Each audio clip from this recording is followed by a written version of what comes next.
बिस्मिल्लाहिर्रहमानिर्रहीम।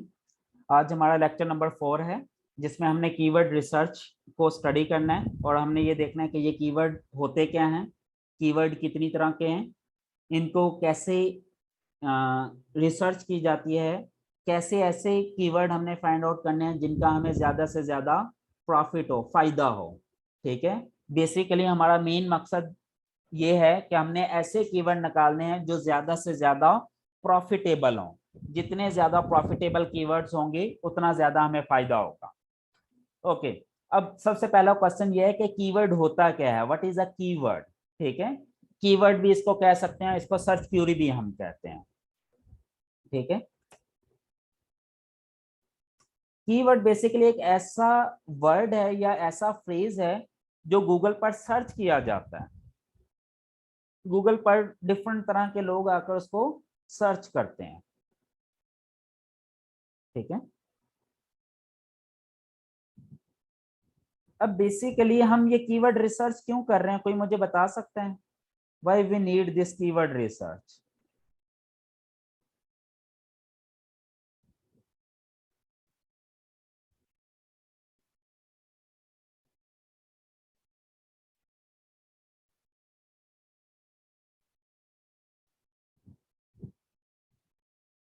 ये lecture number 4 है जी हमारा, कीवर्ड रिसर्च।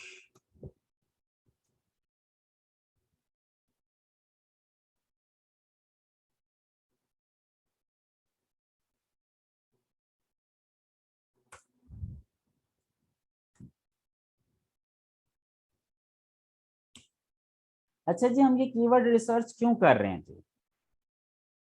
बेसिकली हम अपनी वेबसाइट में ट्रैफिक लेकर आना चाह रहे हैं। हम चाहते हैं कि ज्यादा से ज्यादा विजिटर आए हमारी वेबसाइट पर, विजिटर्स ऑन आवर वेबसाइट। अब वो वेबसाइट पर विजिटर कैसे आएंगे? वो उन कीवर्ड्स से रिसर्च करके आएंगे। वो कीवर्ड सर्च करेंगे तो हमारी ट्रैफिक पर विजिटर आएंगे। अब इस विजिटर का, ये ट्रैफिक का हमें फायदा क्या होगा? मोर ट्रैफिक, मोर प्रॉफिट। भाई ज्यादा ट्रैफिक आएगी तो ज्यादा फायदा होगा ना, ज्यादा अर्निंग होगी मेरी। अगर मैं एक ई कॉमर्स से रिलेटेड वेबसाइट बनाकर बैठा हुआ हूं और मैं अपनी वेबसाइट पर for example mobile phone sale कर रहा हूं। चलें जी, इसकी एग्जांपल मैं इस तरह से देता हूं कि आपने मार्केट में एक शॉप बनाई मोबाइल फोन सेलिंग की। ठीक है, अब आपके मोबाइल ज्यादा से ज्यादा कब बिकेंगे? जब ज्यादा से ज्यादा कस्टमर्स आएंगे। इसी तरह ही है ना। अब जितने ज्यादा आपके शॉप पर विजिट करेंगे उतने ज्यादा कस्टमर होंगे, जितने ज्यादा कस्टमर्स होंगे उतनी ज्यादा सेल्स होंगी, जितनी ज्यादा सेल्स होंगी उतनी ज्यादा अर्निंग होगी, उतना ही ज्यादा प्रॉफिट होगा। यही रीजन है ना। सेम इसी तरह वेबसाइट पर है, जितनी ज्यादा ट्रैफिक उतना ज्यादा प्रॉफिट होगा हमें, उतना ज्यादा ही हमारी अर्निंग होगी। और ज्यादा अर्निंग के लिए ज्यादा ट्रैफिक चाहिए, और ज्यादा ट्रैफिक के लिए हमें रैंकिंग अच्छी चाहिए गूगल में। और रैंकिंग किन कीवर्ड्स पर अच्छी चाहिए? ऐसे कीवर्ड्स पर जो लोग सर्च ज्यादा कर रहे हो। फॉर एग्जाम्पल, अगर मैं किसी ऐसे कीवर्ड पर रैंकिंग कर लूं जो कि नॉर्मल लोग सर्च ही नहीं कर रहे, तो उसका कोई फायदा होगा मुझे? उसका तो कोई फायदा नहीं होगा। तो इसलिए मुझे ऐसे कीवर्ड निकालने हैं जो लोग ज्यादा से ज्यादा सर्च कर रहे हो। जो कीवर्ड ज्यादा से ज्यादा सर्च कर रहे होंगे उस पे मुझे ज्यादा फायदा मिलेगा, ज्यादा इनकम होगी, ज्यादा अर्निंग होगी। अब मुझे कैसे पता चलेगा कि लोग कौन से कीवर्ड्स ज्यादा सर्च कर रहे हैं और कौन से कीवर्ड्स कम सर्च कर रहे हैं? कैसे? How to find more search volume keywords. ऐसे कीवर्ड्स कैसे निकालने हैं जिनका सर्च वॉल्यूम ज्यादा हो? हम कैसे निकाल सकते हैं? There are multiple tools for keyword research. भाई मल्टीपल टूल्स हैं कीवर्ड रिसर्च के जो हमें सर्च वॉल्यूम देते हैं। जिनमें सबसे टॉप पर मैं लेकर आता हूं गूगल कीवर्ड प्लानर को। ये गूगल का अपना टूल है और फ्री टूल है, ठीक है। This is a free tool, free tool. दूसरे नंबर पर सबसे ज्यादा जो मैं इंपॉर्टेंट देता हूं वो देता हूं कीवर्ड एवरीवेयर को। This is a paid tool. फिर मैं देता हूं उबर सजेस्ट को। This is again paid tool. फिर मैं देता हूं एक और एक्सटेंशन है कीवर्ड की, मैं अभी आपको बताता हूं उसका नाम क्या है जी, कीवर्ड सर्फर। यस, ये भी अच्छी एक्सटेंशन है, keyword surfer, free Chrome extension. हम इन टूल्स को यूज करके ऐसे कीवर्ड्स निकाल सकते हैं जिनका सर्च वॉल्यूम ज्यादा है, मतलब ऐसे कीवर्ड जो नॉर्मल लोग ज्यादा सर्च करते हैं। जब मुझे ये पता चल जाएगा कि मेरी फील्ड से रिलेटेड कौन से कीवर्ड्स ऐसे हैं जो ज्यादा सर्च होते हैं, ज्यादा लोग उन्हें ढूंढ रहे हैं, तो मैं उन पे अच्छा कंटेंट क्रिएट कर सकता हूं। जब मैं उन कीवर्ड्स पर अच्छा कंटेंट क्रिएट करूंगा तो डेफिनेटली मैं उन कीवर्ड्स को रैंक भी कर सकता हूं। जब वो वाले कीवर्ड रैंक होंगे जो लोग सर्च कर रहे हैं तो ज्यादा से ज्यादा ट्रैफिक आएगी मेरी वेबसाइट पर। ये तो आपको समझ लगती है ना? ओके, बेसिक मकसद यही है हमारा, ठीक है, कीवर्ड रिसर्च का, कि हमें ज्यादा ट्रैफिक चाहिए। हमने ऐसे कीवर्ड फाइंड आउट करने हैं जो हमें ज्यादा से ज्यादा ट्रैफिक ड्राइव करके देते हैं, बस। ओके, अब इसके लिए सबसे ज्यादा इंपॉर्टेंट ये है कि हमें ये पता हो कि कीवर्ड क्या है और कितनी टाइप्स के हैं। Okay, let's see. अच्छा, क्वेश्चन है सर हम कौन सा कीवर्ड टूल यूज करेंगे इसके लिए? भाई अभी वेट करें, अभी मैं बताऊंगा आपको। अभी मैं जरा कीवर्ड के बारे में आपको बता दूं। कीवर्ड्स को हम दो हिस्सों में डिवाइड करते हैं। इनफैक्ट हम तीन हिस्सों में डिवाइड करेंगे।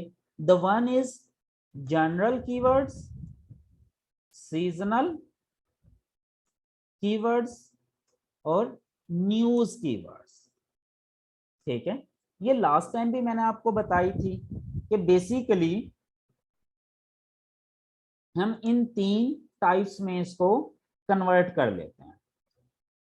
अब हमें कैसे पता चलेगा कि जनरल कीवर्ड्स कौन से हैं, सीजनल कीवर्ड्स कौन से हैं, न्यूज कीवर्ड्स कौन से हैं? ऐसे कीवर्ड्स जिनका सर्च पैटर्न सेम है थ्रू आउट द ईयर, ठीक है। ऐसे कीवर्ड जिनका सर्च पैटर्न मिलता जुलता है, तकरीबन एक जैसे ही है, ठीक है, यानी कि वो सारा साल एक जैसी ही सर्चेज रखते हैं, वो जनरल कीवर्ड्स। सीजनल कीवर्ड्स कौन से होते हैं? Search pattern changes with the time, ठीक है, टाइम और इवेंट, ठीक है। ये इवेंट ब्लॉगिंग के लिए बेसिकली यूज होते हैं, ठीक है। और ये न्यूज कीवर्ड्स कौन से होते हैं? The keywords we have only instant search volume just for a short span, थोड़े थोड़े से टाइम के लिए उनका एक सर्च वॉल्यूम एग्जिस्ट करता है, बस। ओके, अब हम बात करते हैं जी जनरल कीवर्ड्स की। वन बाय वन हम इसे डिस्कस करते हैं, हम सारे कीवर्ड्स को। जनरल कीवर्ड्स वो होते हैं जो नॉर्मली किसी टाइम के ऊपर डिपेंडेंट नहीं होते, किसी इवेंट पर डिपेंडेंट नहीं होते। For example SEO guide, SEO tutorial, ठीक है। अब कोई भी ऐसा कीवर्ड जो टाइम डिपेंडेंट ना हो, ठीक है, अब आप खुद जल्दी से मुझे एग्जांपल्स देना शुरू करें जनरल कीवर्ड्स की, कौन कौन सी एग्जांपल्स होंगी जल्दी से। चले मैं आपको बता देता हूं, वो तमाम कीवर्ड जनरल कीवर्ड्स हैं जो इंफॉर्मेटिव है, इंफॉर्मेशनल है। ठीक है, जैसे कि advantages and disadvantages of internet, कोई ये सर्च करता है, कोई ये सर्च करता है कि what are the advantages of laptop, general keyword है। एसईओ गाइड जनरल कीवर्ड है। Earn money online general keyword है। ये सारे के सारे जनरल कीवर्ड हैं। अब इनको अगर हमने ये चेक करना हो कि ये वाकई ही जनरल हैं या नहीं, तो हमें कैसे पता चलेगा? इसके लिए गूगल ने एक टूल दे दिया हमें जिसका नाम है trends.google.com। ठीक है, हमने यहां पर जाकर ट्रेंड चेक कर लेना जी। बिल्कुल, बहुत सारे लोगों ने एग्जांपल्स दी, best running shows, SEO guide, keyword type, best website, office jobs, online jobs, how to make coffee. Yes, ये सारे के सारे जनरल कीवर्ड हैं। अब इनमें से अगर कोई देखना चाहे, फॉर एग्जांपल आप कहें जी रनिंग शूज, ठीक है, हम देखते हैं जी रनिंग शूज का बिहेवियर कैसा है। हम इस आपके सामने के लिए से लास्ट 5 ईयर कर लेते हैं। अब देखें, इसमें कोई पीक तो नहीं आ रही ना, कोई पर्टिकुलर पीक नहीं है। ठीक है, एक रैंडम सा ग्राफ आ रहा है। जब ये रैंडम ग्राफ आएगा ना इस तरह का, तो इसका क्या मतलब है? ये जनरल कीवर्ड्स हैं। समझ लग गई ये बात? और फिर सीजनल कीवर्ड कौन से होंगे? ऐसे कीवर्ड जो टाइम डिपेंडेंट हो, जो किसी पर्टिकुलर टाइम के ऊपर अपने आप को रिपीट करते हो।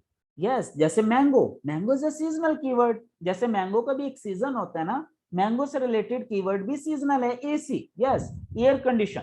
अब देखें, एसी का कीवर्ड सर्दियों में कोई नहीं सर्च करता। विंटर सेल, ये गर्मियों में सर्च नहीं होगी। इंडिपेंडेंट डे, इंडिपेंडेंस वाले दिन 14 अगस्त को इसके ज्यादा सर्चेज होंगी, या 23 मार्च को भी इसके सर्चेज होती हैं। अगर हम देखना चाहें, ओके जी, हम देखते हैं जी Pakistan independent day, Pakistan independence, हम सर्च करते हैं। ये देखें, अब उस पहले वाला ग्राफ क्या था? जनरल बिहेवियर था ना, रैंडम था। अब देखें, इसमें पीक्स आ रही। हम देखें ये पीक कब आई, हम देखते हैं जी, ये देखें 14 अगस्त के अराउंड पीक आई। 14 अगस्त इंडिपेंडेंस डे है ना। फिर हमारी अगली पीक फिर अगस्त को आई, फिर अगस्त को आई। अगस्त में हमारी ये पीक ज्यादा आती है। ठीक है, इसी तरह अगर हम बात करें पाकिस्तान डे की सिर्फ, तो वो देखते हैं, वो 23 मार्च को ज्यादा भी पीक आएगी इसकी। ये देखें, अगस्त में भी आई और फिर 23 मार्च में भी आ गई, फिर अगस्त में आई, फिर 23 मार्च में आई। ठीक है, अब इससे आपको ये पता चल गया कि ये बेसिकली एक ऐसा कीवर्ड है जो किसी पर्टिकुलर दिन पे ज्यादा सर्च होता है। हो सकता है थ्रू आउट द ईयर इसकी सर्च वॉल्यूम बहुत कम हो, मे बी। जैसे पाकिस्तान डे, एक एग्जांपल ले लेते हैं, 23 मार्च फॉर एग्जांपल इसका सर्च वॉल्यूम हो 1 मिलियन। 14 अगस्त हो सकता है इसका सर्च वॉल्यूम हो, सॉरी, इसका सर्च वॉल्यूम हो 0.6 मिलियन। और रिमेनिंग ईयर, पूरे साल में इसका टोटल सर्च वॉल्यूम हो सकता है may be 10,000, just most probably chance है। तो भाई इस तरह के कीवर्ड को हमने अलग तरीके से हैंडल करना है, that we will study today, कि इवेंट बेस्ड कीवर्ड क्या होते हैं और कैसे चेक होते हैं। ठीक है, क्लियर होगी ये चीज? अब तीसरी टाइप क्या थी? News keywords. ऐसे कीवर्ड जो एक दफा पीक पकड़ते हैं, उसके बाद उनको दोबारा मौका नहीं मिलता सर्च में आने का। कोई एग्जांपल दे सकते हैं?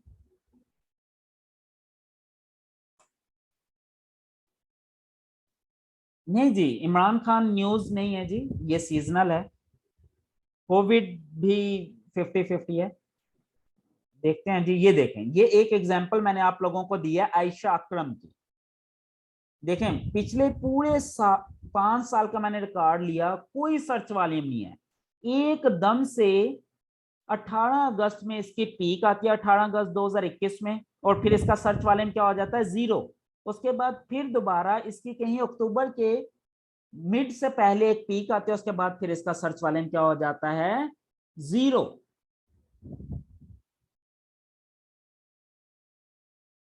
पीक क्या होती है, पीक का मतलब ये है कि ऐसा टाइम जिसमें सर्च वॉल्यूम सबसे ज्यादा हाई हो। पीक कहते हैं चोटी को, टॉप को, ठीक है। हम कहते हैं ना this is the peak of the mountain, ठीक है, यानी कि ये पहाड़ की चोटी है। यानी कि इसी तरह ये ऐसा, ये वाली जो हिस्सा है ना, ये पीक कहलाता है हमारा। यानी कि इसका क्या मतलब है, इसका मतलब ये है कि इस पर्टिकुलर दिन पर, इस पर्टिकुलर टाइम पर इस कीवर्ड का सर्च वॉल्यूम आयशा अकरम का सबसे ज्यादा है।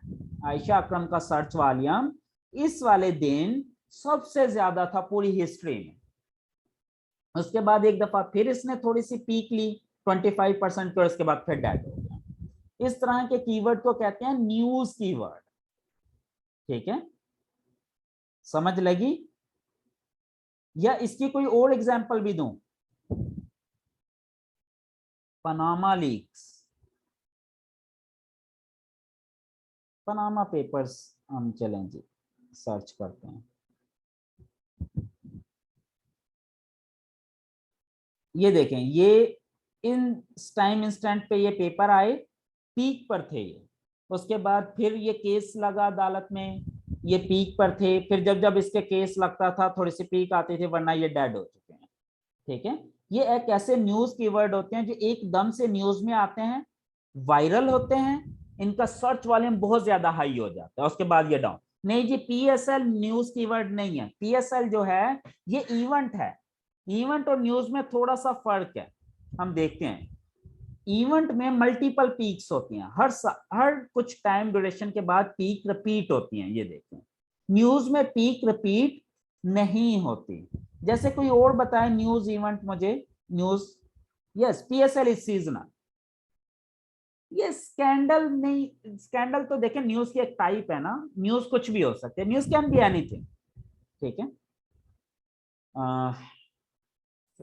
चलें जी, मैं एक और कीवर्ड देखता हूं, if I am not wrong, freelancer crack down, नहीं, क्रैक डाउन अगेंस्ट फ्रीलांसर्स, नहीं जी, इसका भी सर्च वॉल्यूम नहीं है इतना। इलेक्शन भी इवेंट है जी, इलेक्शन इवेंट है, ये न्यूज नहीं है। जो इसकी पीक हर 5 साल के बाद आती है, ये देखें, ये 2018 में इलेक्शन हुआ था, उसकी पीक आई, 2013 में भी इसकी पीक होगी, अभी कुछ अरसे के बाद फिर इसकी एक पीक आ जाएगी। मलाला से रिलेटेड काफी पीक होंगी if I am not wrong, क्योंकि ये जब जब एक्टिवेट होती हैं तो इसकी एक पीक जनरेट होती है, ये देखें। लेकिन ये एक न्यूज है, न्यूज की वर्ड ही है, ठीक है, इसका कोई फिक्स टाइम ड्यूरेशन नहीं है। Imported government, yes let's see, हम ये वाला कीवर्ड भी देखते हैं, इंपोर्टेड गवर्नमेंट।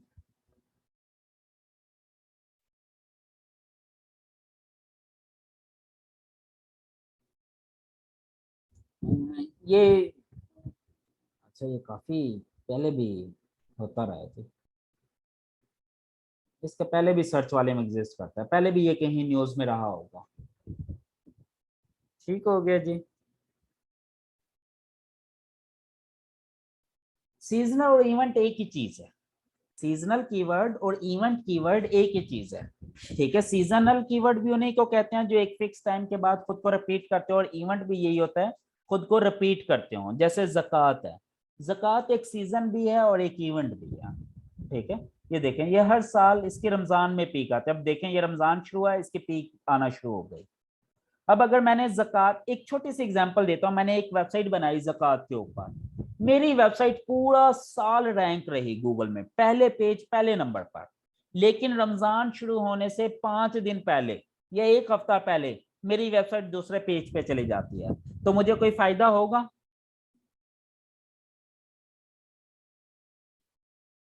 जल्दी से बताएं।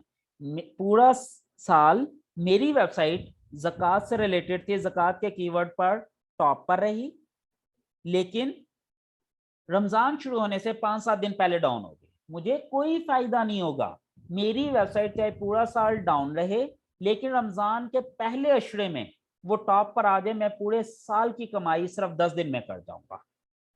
तो ये इवेंट होता है, हमने एक इवेंट लगाना होता है। जैसे आप देखें, बहुत सारे लोग ऐसे होते हैं, जैसे 14 अगस्त आनी होती है, वो झंडे, पाकिस्तानी फ्लैग्स, इस तरह की चीजें बेचना शुरू कर देते हैं, और वो उनका इवेंट ज्यादा से ज्यादा 2 हफ्ते का होता है। जैसे ही 14 अगस्त खत्म होती है, उनकी सेल होना बंद हो जाती है। ठीक है, तो ये एक इवेंट है, वो उस इवेंट से इतने पैसे कमा लेते हैं जो कि एक नॉर्मल तरीके से नहीं कमाए जा सकते। इवेंट में अर्निंग ज्यादा होती है, क्यों? क्योंकि इवेंट में टाइम कम होता है लेकिन बायर्स ज्यादा होते हैं। ठीक है, तो इवेंट में सेल्स या ट्रैफिक ज्यादा जनरेट होती है। क्लियर हो गई जी ये बात? अगर किसी को अभी भी कंफ्यूजन है इवेंट में, न्यूज में और जनरल कीवर्ड में, वो क्वेश्चन पूछ सकता है, आई कैन एक्सप्लेन। ये चीज समझ लें, ये ज्यादा जरूरी है, उसके बाद फिर चीजें थोड़ी आसान हो जाएंगी अगर ये चीजें समझना शुरू हो गई तो। सर जिनकी वेबसाइट नहीं है वो अपना कंटेंट कहाँ? अच्छा, ये इस तरह के क्वेश्चन प्लीज अभी मत पूछें। ये मैंने लास्ट टाइम भी आपको बताया था कि जब मैं जो चीज पढ़ा रहा हूँ सिर्फ उससे रिलेटेड क्वेश्चन पूछा करें। आप पढ़ा मैं कुछ रहा होता हूँ और फौरन इररेलेवेंट क्वेश्चन पूछना शुरू कर देते हैं, और मैं अब इररेलेवेंट क्वेश्चन को आंसर नहीं करूंगा।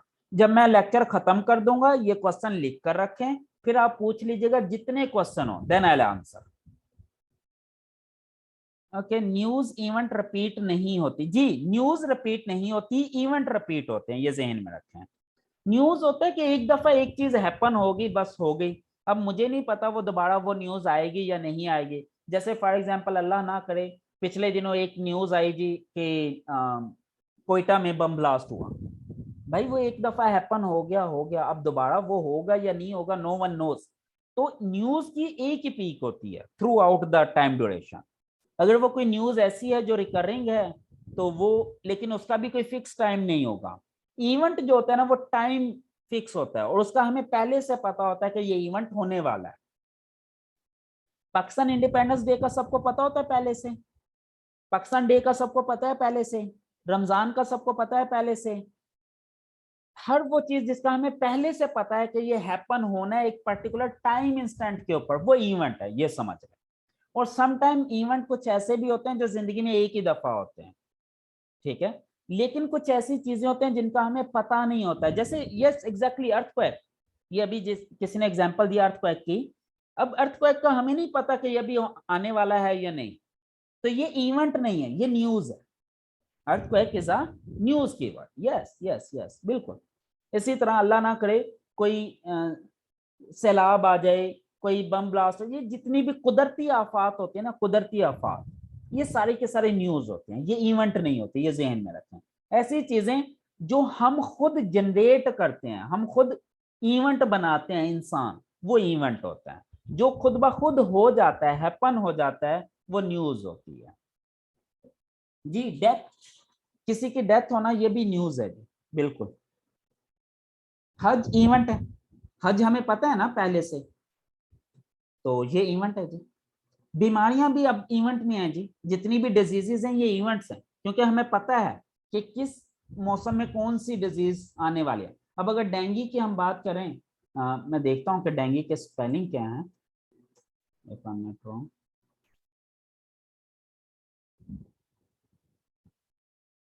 तो ये पता नहीं, ये कोई मच्छर वाला ही है या कोई और है।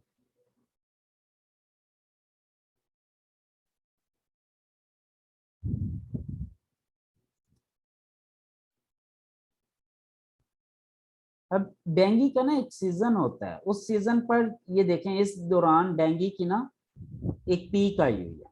यानी कि इस वक्त ये एक ऐसा टाइम था जब ये बहुत ज्यादा सर्च में था। फिर ये देखें, हमारी जितने भी बीमारियां हैं ना, ज्यादातर अब उनकी पीक होती है, क्योंकि हमें पता होता है कि वो हमने उनका एक दिन रखा हुआ है ना। तो इसी तरह जैसे एक हमारा ब्रेस्ट कैंसर से रिलेटेड एक पूरा मंथ होता है।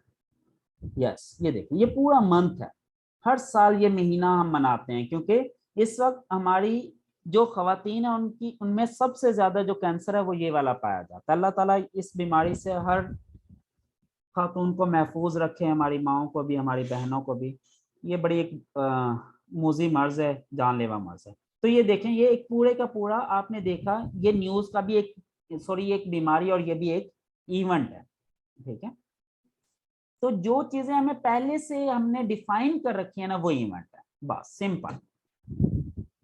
जैसे अगर आप कोई और इवेंट भी देखना चाहें, फॉर एग्जांपल मेहंदी डिजाइन, जैसे लास्ट टाइम भी शायद ये हमने देखा था।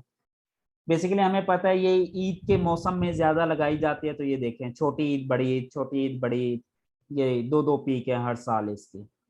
ठीक है, तो ये क्लियर हो गई होंगी आई होप। अब जैसे फॉर एग्जांपल कोई कीवर्ड ले लें, लैपटॉप प्राइस, ये सीजनल है या जनरल है? जल्दी से बताएंगे। ये जनरल है।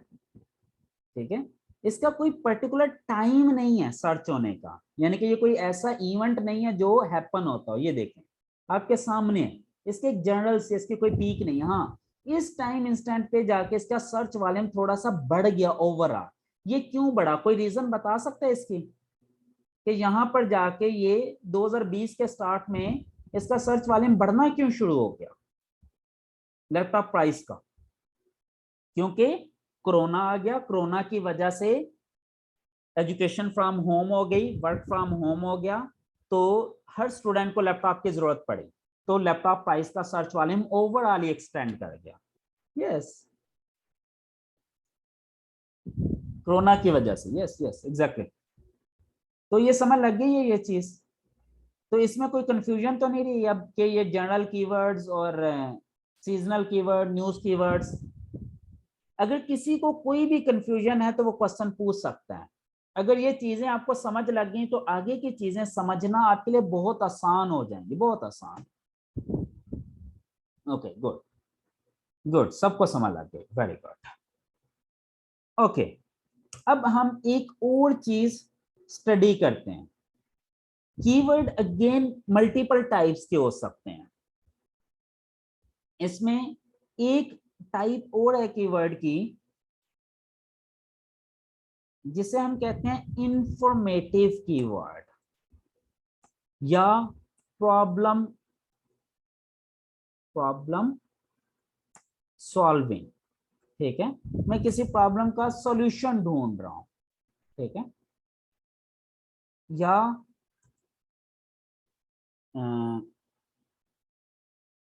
जेनेरिक कोई भी।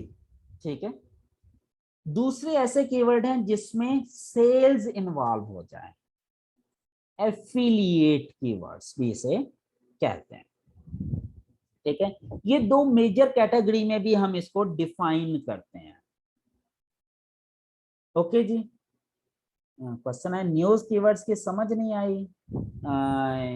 आपको क्या चीज समझ नहीं लगी न्यूज कीवर्ड? बड़ा सिंपल सी बात है, एक ऐसा कीवर्ड, कोई भी जो न्यूज हैपन होती है ना, आप डेली के जो न्यूज सुनते हैं, उस न्यूज के जो वर्ड्स हैं वो न्यूज कीवर्ड्स हैं।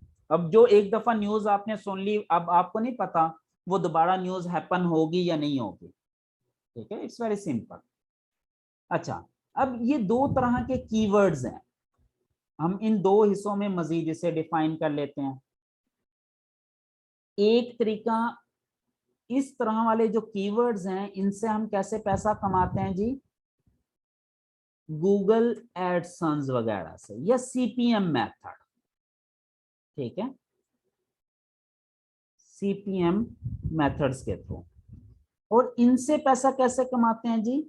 एफिलिएट के थ्रू, या जैसे कि amazon। ठीक है, amazon एफिलिएट। ओके, अब इस तरह के कीवर्ड की क्या पहचान है? ये जेनेरिक होते हैं। ठीक है, और इस तरह के कीवर्ड की क्या पहचान है? इनके साथ बेस्ट, टॉप, रिव्यू, इस तरह का वर्ड होते हैं। ठीक है, और इनके लिए एक शर्त है कि वो चीज सेलेबल हो, सेलेबल हो। ठीक है, यानी कि ऐसे कीवर्ड जो सेलेबल है और उनके साथ बेस्ट, टॉप या रिव्यू का वर्ड आ जाए तो वो एफिलिएट कीवर्ड्स होते हैं। ठीक है, अब मैं ये आपको थोड़ा सा गाइड करता हूँ। एफिलिएट कहते किसे हैं? देखें, बड़ी सिंपल सी बात है जी। आपके पास थोड़े से पैसे हैं, आप कहते हैं जी मैं एक मोबाइल फोन शॉप बनाना चाहता हूँ, लेकिन अब आप मार्केट में गए, आपने रिसर्च की और आपको पता चला कि मोबाइल फोन शॉप बनाने के लिए तो तकरीबन 50 लाख रुपए चाहिए, लेकिन आपके पास हैं टोटल 5 लाख।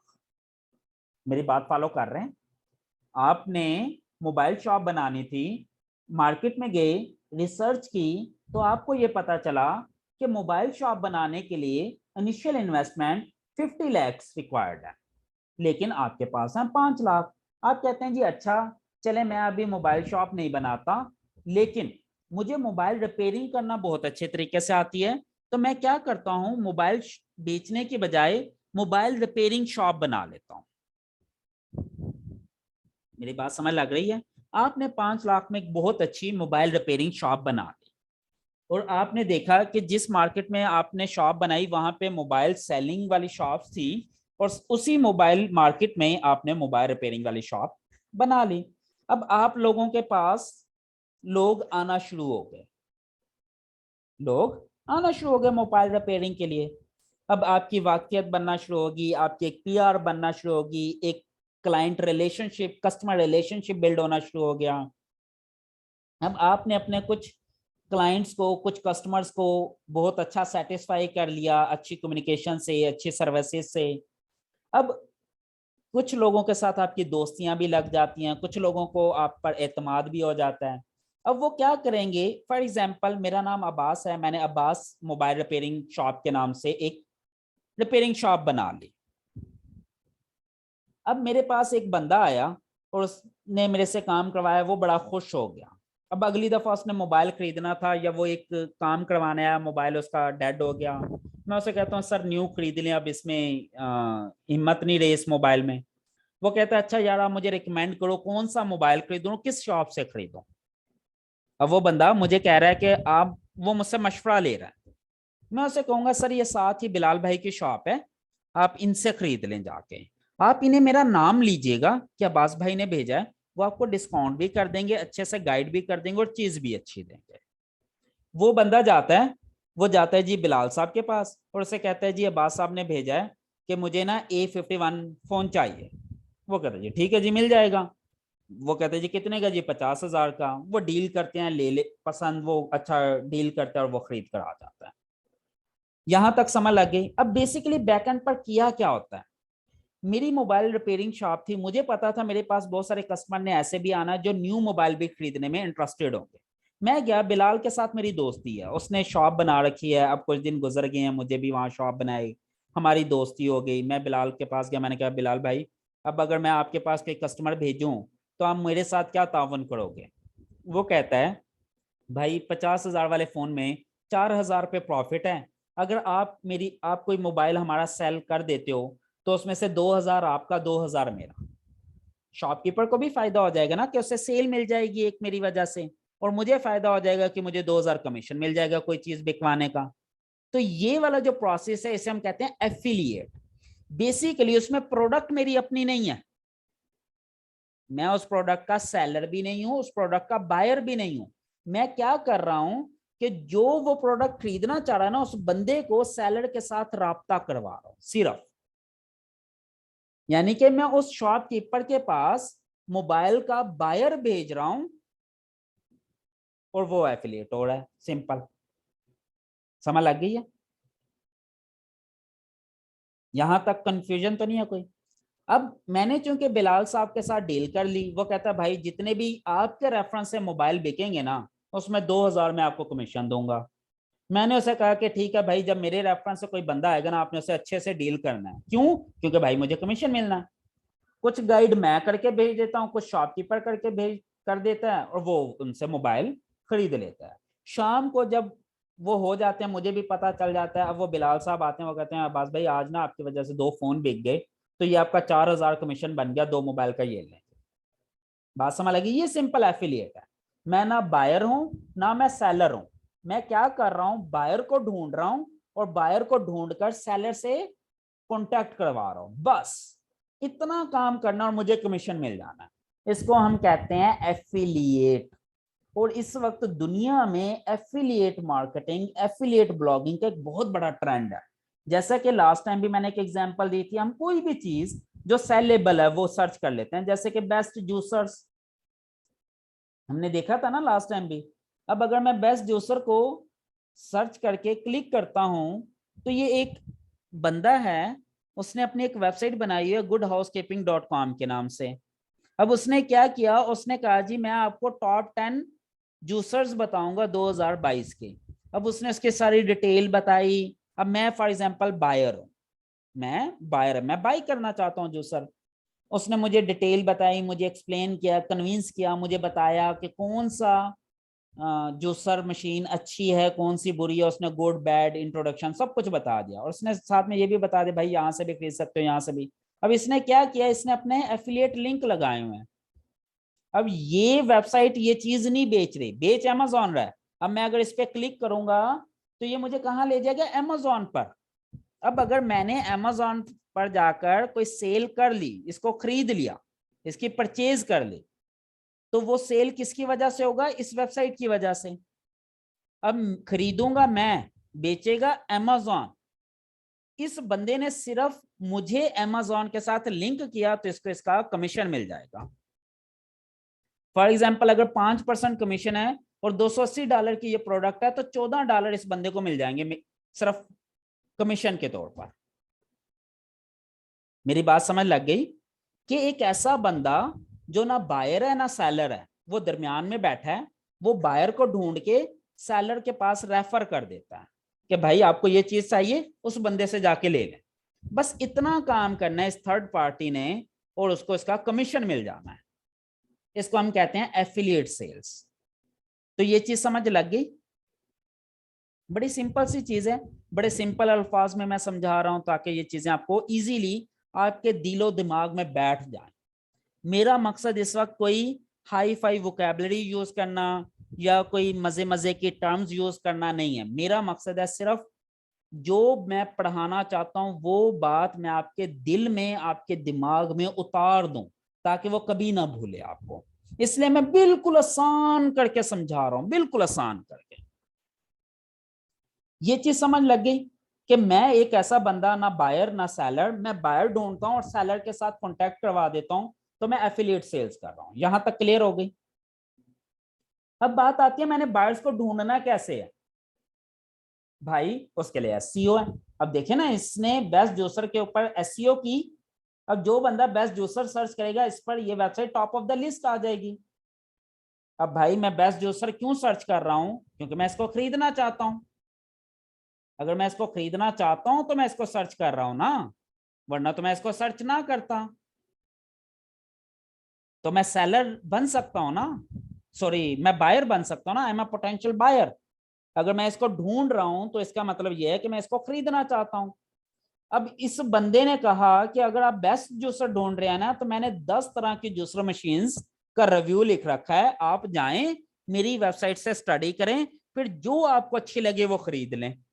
मैं गया, ये वेबसाइट खोली, मैंने इसको स्टडी किया, मुझे भाई ये वाली चीज अच्छी लगी, फॉर एग्जाम्पल $700 में मैंने इसको क्लिक किया, ये अमेजोन पर ले गया, मैंने यहां से जाके खरीद ली। अब अगर इसका 5% कमीशन है तो 7 5 35, यानी कि $35 इस वेबसाइट के ऑनर को कमीशन चला जाएगा, सिर्फ इस बेस पे कि इसने मुझे ढूंढकर अमेजोन के साथ लिंक कर दिया बस। और इसने कुछ नहीं किया। हाँ, इसने बायर को ढूंढने के लिए अपनी एक वेबसाइट बनाई, उसमें अच्छा कंटेंट लिखा, उसने अच्छी एसईओ की और इसको टॉप पे रैंक किया और पैसे कमाना शुरू। समझ लग गई। एसईओ से हम इस तरह से भी पैसे कमा सकते हैं with the help of affiliate sales. और एफिलिएट सेल्स का इतना बिजनेस है कि आपकी सोच है। ठीक है, अगर कहते हैं तो मैं एक छोटा सा लाइव डेमो आपको दे देता हूं फ्लिपा पर जाकर, कि फ्लिपा पर जो वेबसाइट सेल हो रही हैं एफिलिएट मार्केटिंग की, वो कितने में और कैसे सेल हो रही हैं। ओके जी, हम देखते हैं जी pricing website. All website, e commerce, Amazon FBA, drop shipping, Shopify, content marketplace service. अच्छा जी, हम ये देखते हैं जी।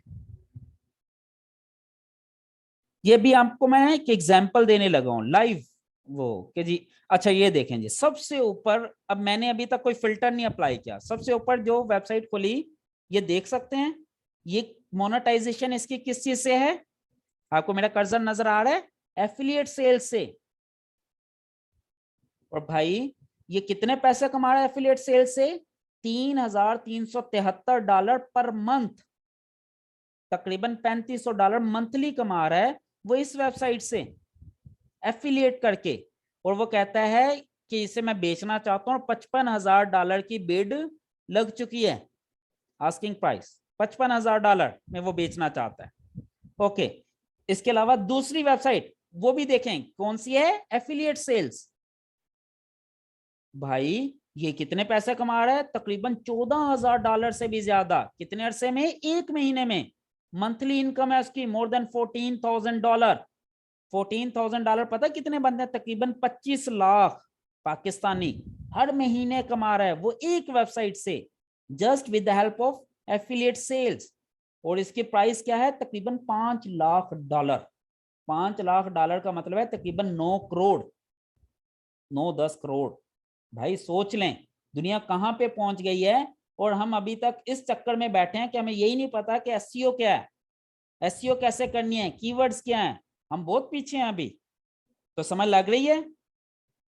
उसके बाद फिर ये एडसन्स की, ये जेनेरिक आ गए, गूगल एडसन्स सीपीएम मेथड। ठीक है, ये इससे तकरीबन $1,600 कमा रहा है और ये $80,000 में वो ले रहा है। फिर एफिलिएट सेल्स की आ गई, वो इससे तकरीबन $500 मंथली कमा रहा है और ये तकरीबन $8,500 की बेच रहा है। फिर एफिलिएट सेल्स की आ गई, अब यहाँ फिर एफिलिएट सेल्स की आ गई। अब आपको देख लें कि एफिलिएट सेल्स पे कितनी सारी वेबसाइट हैं जो रीसेल हो रही हैं। planetedwell.com के नाम से, ये प्लांट्स के ऊपर होगी if I am not wrong.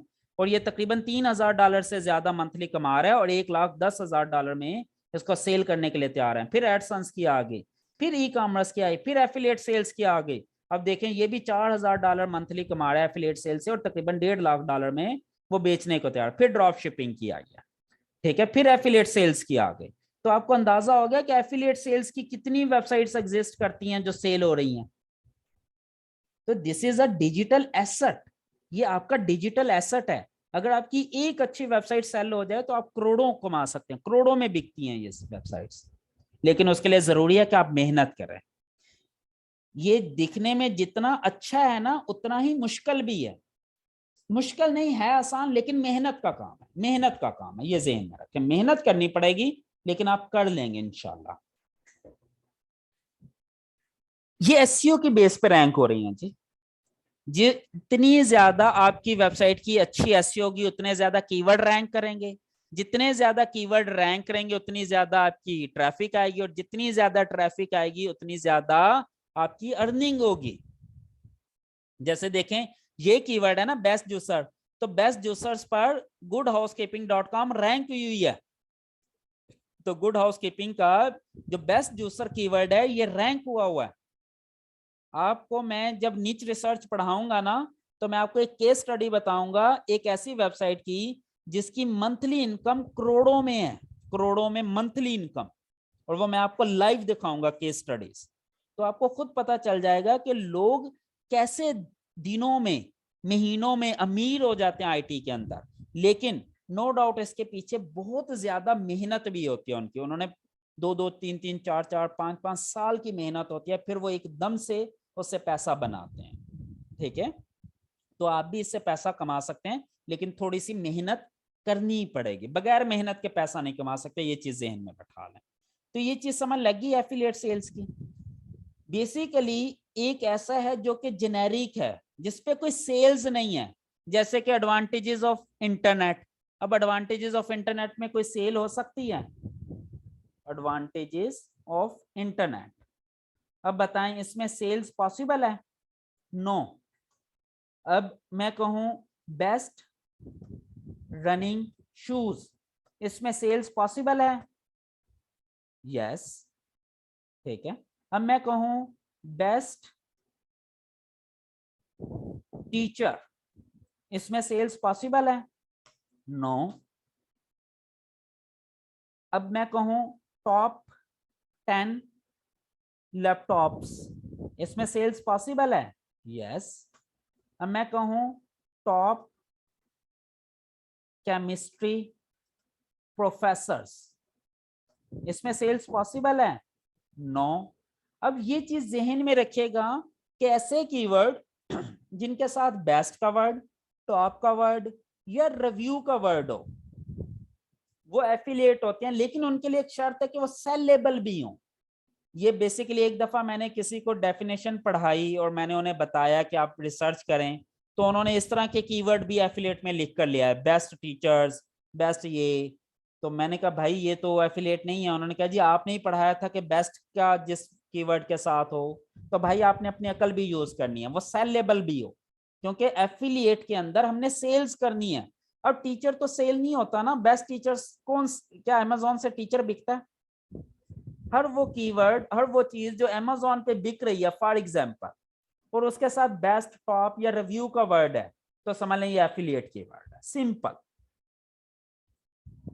और जो सर्च जो सेलेबल नहीं है वो कौन से हैं? वो भाई जनरल है, जो इंफॉर्मेटिव हो सकते हैं, कोई प्रॉब्लम सॉल्विंग हो सकते हैं, जैसे कि फॉर एग्जांपल आ सकता है how to clean mobile phone. ठीक है। अब भाई ये गूगल कीवर्ड है, गूगल एडसेंस से आप पैसा कमा सकते हैं। हाउ टू रन फास्ट, ठीक है। अब ये भी एक प्रॉब्लम सॉल्विंग है, ये भी गूगल एडसेंस से पैसा कमाया जा सकता है। बेसिकली हर वो कीवर्ड जो सेलेबल नहीं है, कोई इंफॉर्मेटिव है या किसी प्रॉब्लम का सॉल्यूशन देता है, उससे हम पैसा कमाते हैं सीपीएम मेथड, यानी कि जैसे गूगल एडसेंस है, गूगल एड्स लगा के। ठीक है, वैसे तो बहुत सारे डिफरेंट मेथड हैं, लेकिन मैं सीपीएम को गूगल एड्स का नाम दे रहा हूँ और एफिलिएट को अमेजोन का एफिलिएट का नाम दे रहा हूँ, क्योंकि ये आप लोगों के लिए समझना आसान है। वरना तो एफिलिएट में हमने देखा कि इस वेबसाइट ने क्या अमेजोन एफिलिएट किया है सिर्फ। जो एग्जांपल मैंने आपको दिखाई इसी के अंदर देखें, अमेजोन से भी एफिलिएट कर रहा है, वेफर से भी कर रहा है और ब्लूमिंग डील से भी कर रहा है। इसमें अमेजोन से कर रहा है, मेकेस से कर रहा है। ठीक है, इसमें सिर्फ अमेजोन से कर रहा है, ये सिर्फ अमेजोन पर है, अमेजोन पर है, अमेजोन, वेफर, क्यूवीसी, ये सारे एफिलिएट हैं।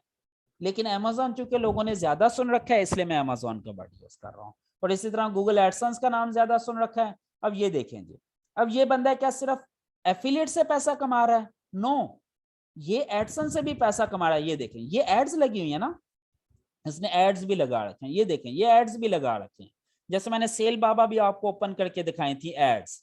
ठीक है, ये देखें ये एड्स भी लगी हुई हैं, ये गूगल की एड्स लगी हुई हैं। ठीक है, एड्स बाय गूगल, ये देखें ये फिर लगी हुई है एड। तो ये एड्स जो लगी होती है ना, इससे भी पैसा कमाते हैं लोग। इससे सिर्फ ट्रैफिक से पैसा कमाया जाता है, और जब हम कोई चीज सेल करके कमीशन लेते हैं तो वो Amazon affiliate sales, affiliate commission होता है। समझ लग गई ये इंफॉर्मेटिव कीवर्ड्स और एफिलिएट कीवर्ड्स की? इसमें कोई कंफ्यूजन तो नहीं है? आपने जनरल कीवर्ड्स को भी देख लिया, सीजनल कीवर्ड्स और न्यूज कीवर्ड, इन तीनों का कंपैरिजन भी देख लिया, और साथ में आपने इंफॉर्मेटिव कीवर्ड्स और एफिलिएट कीवर्ड्स का भी कंपैरिजन देख लिया। ठीक है सर, इसके लिए वेब क्रिएट करना पड़ती है? जी बिल्कुल, वेबसाइट होना जरूरी है। यहां तक समझ लग गई? यहां तक कोई कंफ्यूजन तो नहीं है किसी किस्म की? Good good good good. अच्छा, अब पिक्चर थोड़ी सी क्लियर होती आ रही है कि कीवर्ड्स क्या हैं, किस तरह के हैं, क्या क्या होता है कीवर्ड्स में? ओके, हाँ, जनरल इंफॉर्मेटिव एक ही चीज है। ऐसे कीवर्ड जिनसे हमें कोई इंफॉर्मेशन मिल रही है, जैसे कि how to run fast, advantages of internet, advantages of mangoes. ठीक है, what are the disadvantages of mangoes, information है ना। ये सारे इंफॉर्मेटिव कीवर्ड्स हैं, जनरल कीवर्ड्स हैं हमारे। क्लियर होगी जी ये चीज? यहां तक कोई कंफ्यूजन है तो आप पूछ सकते हैं।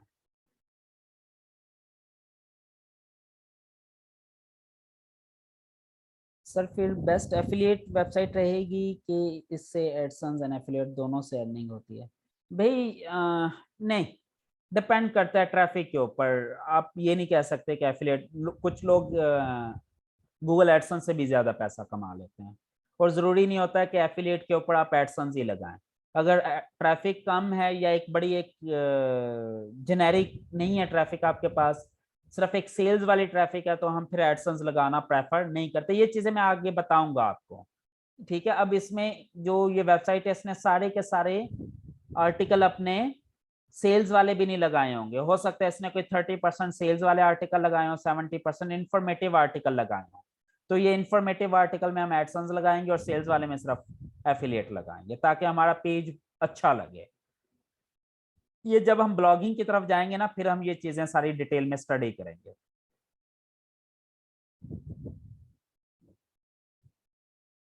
क्लियर होगी जी यहाँ तक? ओके जी। चलें जी, हम कीवर्ड्स को ही थोड़ा सा मजीद एक्सटेंड करते हैं on the base of tails. Tails किसे कहते हैं जी? What is tail? टेल क्या है जी? उर्दू में इसको दुम कहते हैं। ओके, बेसिकली टेल कीवर्ड के पॉइंट ऑफ व्यू से हम कहते हैं लेंथ, ठीक है, कि कितना लेंथी कीवर्ड है, ठीक है। बेसिकली इसमें हम दो तरह की टेल्स लेते हैं, शॉर्ट टेल, लॉन्ग टेल, और इन दोनों को मिला के हम एक थर्ड टेल भी बना लेते हैं, जिसे हम कहते हैं मिड टेल, ठीक है। शॉर्ट टेल ऐसे कीवर्ड जो बहुत ज्यादा ब्रॉड होते हैं, ठीक है, यानी कि उनकी लेंथ बहुत कम होती है। आप कह सकते हैं 1 और 2 की 2 वर्ड्स, लेकिन ये कोई फार्मूला नहीं है वर्ड्स का। सिंपल ये कह सकते हैं ब्रॉड होते हैं, ठीक है, और उसका इंटेंट क्लियर नहीं होता, इंटेंट नॉट क्लियर। ये मैं अभी आपको बताता हूं कि ये क्या चीजें हैं। थोड़े से लेंथी होते हैं ये वाले कीवर्ड, स्पेसिफिक होते हैं, और इसमें इंटेंट क्लियर होती है। ये मिडवे है दोनों का, ऊपर वाले दोनों का। अब फॉर एग्जांपल मैं सर्च करता हूं मोबाइल, गूगल पे सर्च किया, सर्च ऑन गूगल, क्या सर्च किया जी मैंने? मोबाइल। अब इसका क्या मतलब है? अब गूगल कंफ्यूज हो जाएगा कि भाई ये बंदा मोबाइल लिखकर सर्च कर रहा है, ये क्या चाहता है? क्या मोबाइल खरीदना चाहता है? क्या मोबाइल बेचना चाहता है? क्या मोबाइल की स्पेक्स देखना चाहता है? क्या ये मोबाइल की गेम्स देखना चाहता है? क्या ये मोबाइल की एप्लीकेशंस देखना चाहता है? या ये मोबाइल के बारे में स्टडी करना चाहता है? या ये देखना चाहता है कि मोबाइल रिपेयर कैसे होता है? या क्या गूगल को कुछ पता चलेगा? नहीं। इसमें इंटेंट क्लियर है या नहीं? इंटेंट क्लियर नहीं है। इंटेंट किसे कहते हैं? मकसद। अब अगर मैं कोई चीज सर्च कर रहा हूं, तो सर्च के पीछे रीजन क्या है, मकसद क्या है? गूगल को समझ लग जाएगी अकेला मोबाइल लिखने से? ये आज अगर मैं मोबाइल लिखूं तो गूगल इतना समझ जाएगा कि I am talking about the mobile phones. लेकिन अगर यही मैं कोई 10-15 साल पहले लिखता, तो गूगल को तो ये भी समझ नहीं लगनी थी ये मोबाइल फोन की बात कर रहा है या मोबाइल व्हीकल की बात कर रहा है। You getting my point? चलें, मैं इसे कह देता हूं मोबाइल फोन, मजीद क्लियर कर देता हूं। तो क्या अब क्लियर होगी ये गूगल के लिए इंटेंट? क्या अब गूगल को पता चल गया है कि मैंने मोबाइल फोन लिखकर सर्च किया तो मैं क्या चाहता हूं? नहीं पता चला भाई। ये बहुत ब्रॉड है, इसकी सेंस बहुत वसी है, बहुत ओपन है। मोबाइल फोन में रिपेयरिंग भी आ सकती है, बैंक सेलिंग भी आ सकती है, स्पेसिफिकेशंस भी आ सकती है, एप्लीकेशंस भी आ सकती है, जर्नल इंफॉर्मेशन भी आ सकती है, प्रॉब्लम सॉल्विंग भी आ सकती है, ट्रबल शूटिंग भी आ सकती है, कंपैरिजन भी आ सकता है, कोई मोबाइल फोन के टूल्स भी आ सकते हैं, मोबाइल फोन की एप्लीकेशन डेवलपमेंट भी आ सकते हैं। दैट कैन बी एनीथिंग, बहुत ब्रॉड है। इंटेंट इसमें क्लियर नहीं है। इस तरह के कीवर्ड शॉर्ट टेल कीवर्ड्स होते हैं। समझ लग गई यहां तक? अब यहीं पे एक कीवर्ड में और सर्च करता हूं, लिखता हूं S21 Samsung S21 price in Gulberg Lahore. अब मुझे बताएं ये दूसरे नंबर वाले कीवर्ड से गूगल को क्या समझ लगेगी कि मैं क्या करना चाह रहा हूं। मैंने लिखा Samsung S21 price in Gulberg Lahore. Yes, Google को ये लगा अब ये बंदा मोबाइल फोन खरीदना चाहता है। कौन सा? S21। कहां से? लाहौर से। तो गूगल क्या करेगा, सबसे पहले तो मुझे वो शॉप्स का डाटा देगा जो लाहौर गुलबर्ग में पड़ी हुई हैं। चलेंगे लाइव एग्जांपल करके देखते हैं जी। मैं गूगल पे जाता हूं, लिखता हूं मोबाइल फोन। ये लें जी, सबसे पहले प्राइसेस की दे दी, उसके बाद ट्विटर शो करना शुरू कर दिया, उसके लिए बाद ये ई कॉमर्स एक मोबाइल माल है वो देना शुरू कर दिया, उसके बाद जीएसएम अरीना दे दी, उसके बाद प्राइस हो, हमारी वेब जनरल वेबसाइट है, द्राज ई कॉमर्स है, उसने मिक्सर दे दिया क्योंकि उसे पता ही नहीं है क्या है। अब मैं अगर यहाँ लिखूं Samsung S21 price in Lahore for example लिख देता हूँ। अब देखिएगा, अब इसने क्या किया, अब इसने कहा कि ये बंदा खरीदना चाह रहा है लाहौर से। उसने सबसे पहले ओलेक्स लाहौर में जो फॉर सेल लगे ना वो निकाल के दे दी। फिर उसने मुझे दे दिया भाई एक ये वेबसाइट है यहाँ से भी आप खरीद सकते हैं। फिर इसने मुझे प्राइस निकाल के दे दी कि प्राइस अगर चेक करने हैं, ये फिर सारे के सारे आगे ई कॉमर्स के ही स्टोर होंगे। ठीक है, ये सारे के सारे ई कॉमर्स स्टोर हैं कि आप इनमें जाएं। ये एप्पल केड, ये द्राज, फोन बोली, एयर लिंक कम्युनिकेशन, ये सारे के सारे।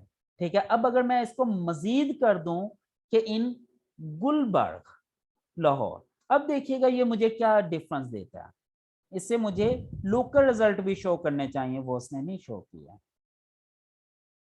अच्छा एक मिनट, सैमसंग S21 फोन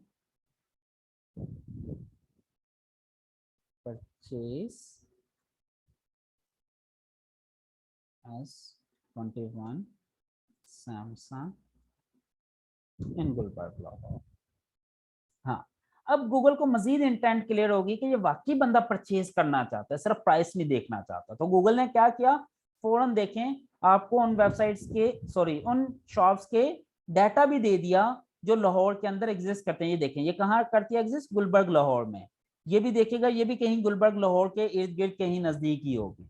और फिर इसके बाद वो कहता है अगर मजीद रिजल्ट चाहिए लोकल रिजल्ट तो यहाँ पे ये सर्च कर सकते हैं। अब ये देख सकते हैं ये ज्यादातर रिजल्ट लाहौर के ही होंगे सारे के सारे। ठीक है, ये चीज समझ लग रही है आपको? ठीक है, ये क्या कैसे ये रिजल्ट रिफाइन होता जा रहा है क्योंकि गूगल को इंटेंट समझ लग रही है। ओके, अब अगर मैं कहूं कि जी लाहौर, मैं खानेवाल में बैठ के लाहौर को सर्च करता हूं तो अब देखते हैं गूगल क्या समझता है। गूगल ये समझता है कि यार ये बंदा लाहौर के बारे में पढ़ना चाहता है, इंफॉर्मेशन देना शुरू कर दिया उसने। इसी तरह ही है, ये देखें न्यूज गूगल लाहौर के बारे में। अब मैं लिखता हूं खानेवाल टू लाहौर, अब क्या होगा, अब गूगल को ये लगेगा कि यार ये बंदा खानेवाल से लाहौर ट्रैवल करना चाहता है।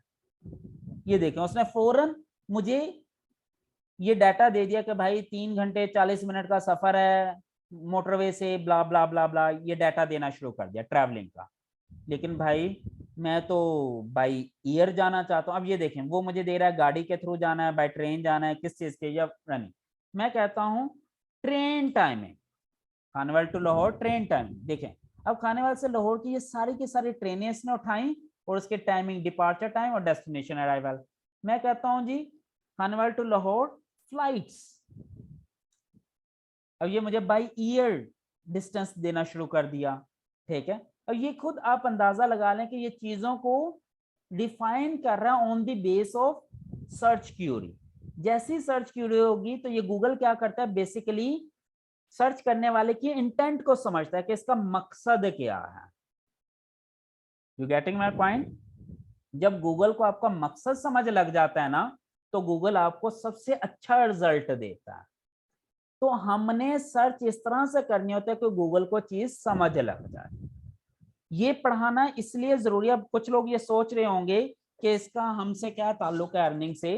क्योंकि ये पढ़ाना इसलिए जरूरी है कि अगर आपको इंटेंट के बारे में पता होगा तो आप अपनी वेबसाइट में उस कीवर्ड की इंटेंट को क्लियर करने के लिए कंटेंट बनाएंगे, ठीक है।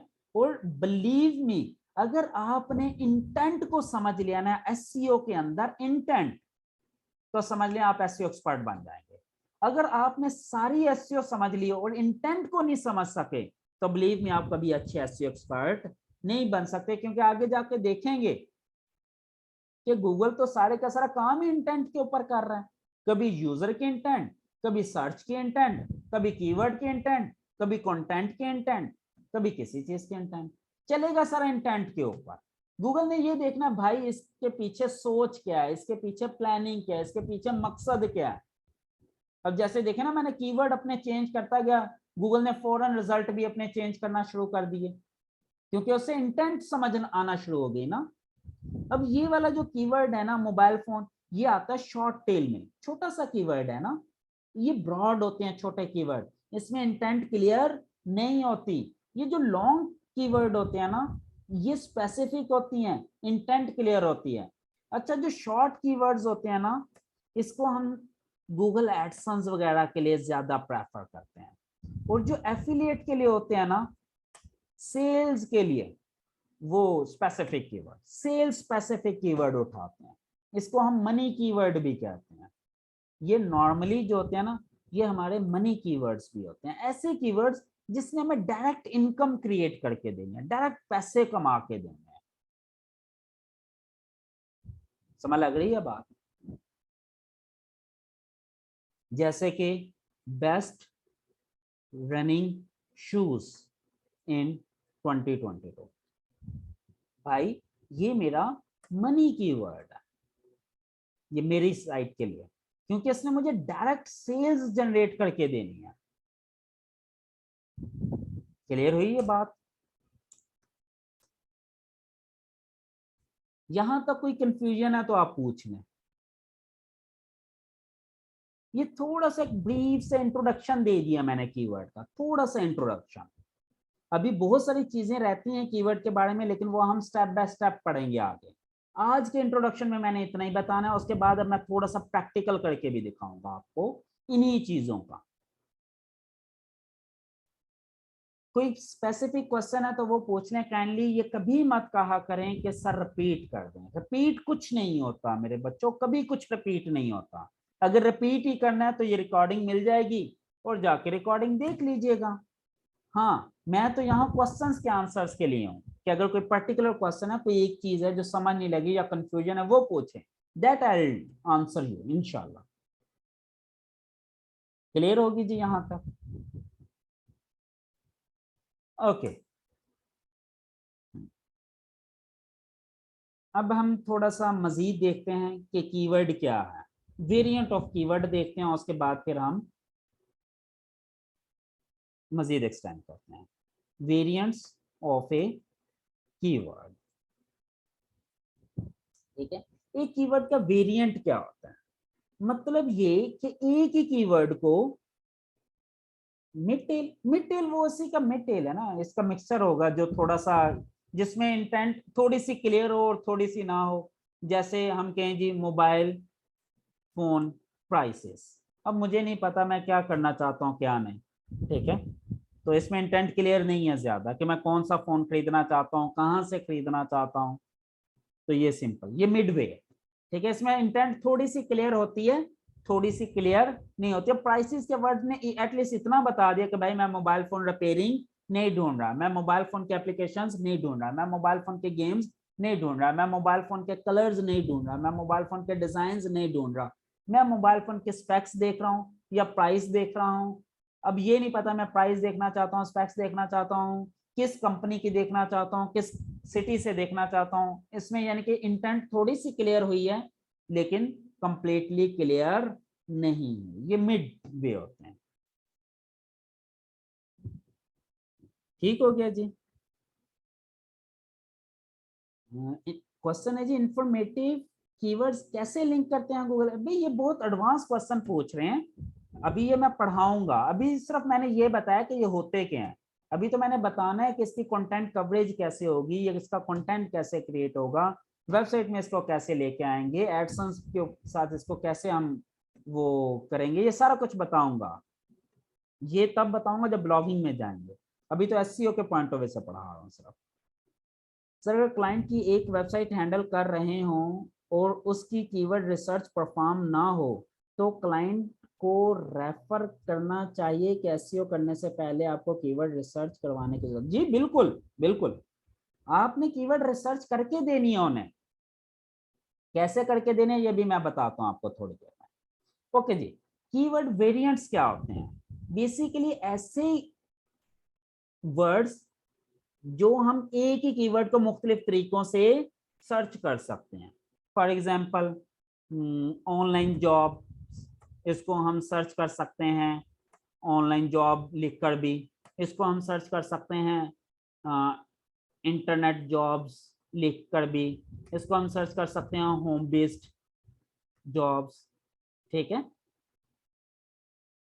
इसका ये मतलब है different words but same intent.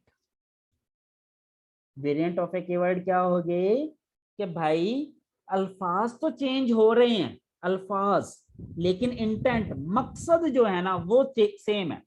Online jobs का क्या मतलब है, इंटरनेट जॉब्स का क्या मतलब है, होम बेस्ड जॉब्स का क्या मतलब है, सबका सेम इंटेंट है ना। इसी तरह हम एक और एग्जांपल देखते हैं जी। Advantages of internet, merits of internet, benefits of internet, pros of internet. अब ये इन सब का इंटेंट क्या है, what is the intent? Intent same है ना, बिल्कुल। सिनोनिम्स भी आप कह सकते हैं, वेरिएंट्स और सिनोनिम्स में थोड़ा सा फर्क होता है। ठीक है, वो भी आगे जाके मैं इंशाल्लाह एक्सप्लेन करूंगा। ये जब मैं पढ़ाऊंगा ना एलएसआई, लेटेंट सेमेंटिक इंडेक्स, फिर मैं आपको बताऊंगा एलएसआई कीवर्ड, सिनोनिम कीवर्ड, ये जरा इन डिटेल में ले जाऊंगा। अभी तो जस्ट मैं एक ब्रीफ सा इंट्रोडक्शन दे रहा हूं आपको, तो थोड़ा सा मकसद समझ लग गया। चलें जी, इसका भी हमने यूज करना है। ओके, ये भी हम अभी बाद में आते हैं इनके ऊपर। अगर वेरिएंट्स में या इन चीजों में कोई कंफ्यूजन है या क्वेश्चन है तो आप पूछ सकते हैं। Simple is that, words change हो रहे हैं but the intent is same. अगर आपने गूगल में लिखा एडवांटेजेस ऑफ इंटरनेट और कोई बंदा सर्च कर रहा है मेरिट्स ऑफ इंटरनेट, तो गूगल को खुद ही पता चल जाएगा भाई मेरिट्स ऑफ इंटरनेट भी वही होते हैं जो एडवांटेजेस ऑफ इंटरनेट होते हैं। तो आपको एडवांटेज ऑफ इंटरनेट को रेफर करना शुरू कर देगा। लेकिन सम टाइम गूगल को नहीं भी पता चलता, तो हमें गूगल की हेल्प भी करनी पड़ेगी ये चीज समझने के लिए कि भाई ये कीवर्ड और ये कीवर्ड सेम है। वो कैसे करेंगे, that I will teach you in content coverage इंशाल्लाह। जब हम आर्टिकल बनाएंगे ना, तब मैं आपको बताऊंगा कि हमने सिनोनिम्स को, वेरिएंट्स को, एलएसआई को, इन चीजों को कैसे मिक्स करना है गूगल को अंडरस्टैंड करने के लिए, ताकि गूगल की हम हेल्प कर सकें कि वो हमारे कंटेंट को ज्यादा से ज्यादा अच्छे तरीके से समझ सके। समझ लगी यहां तक?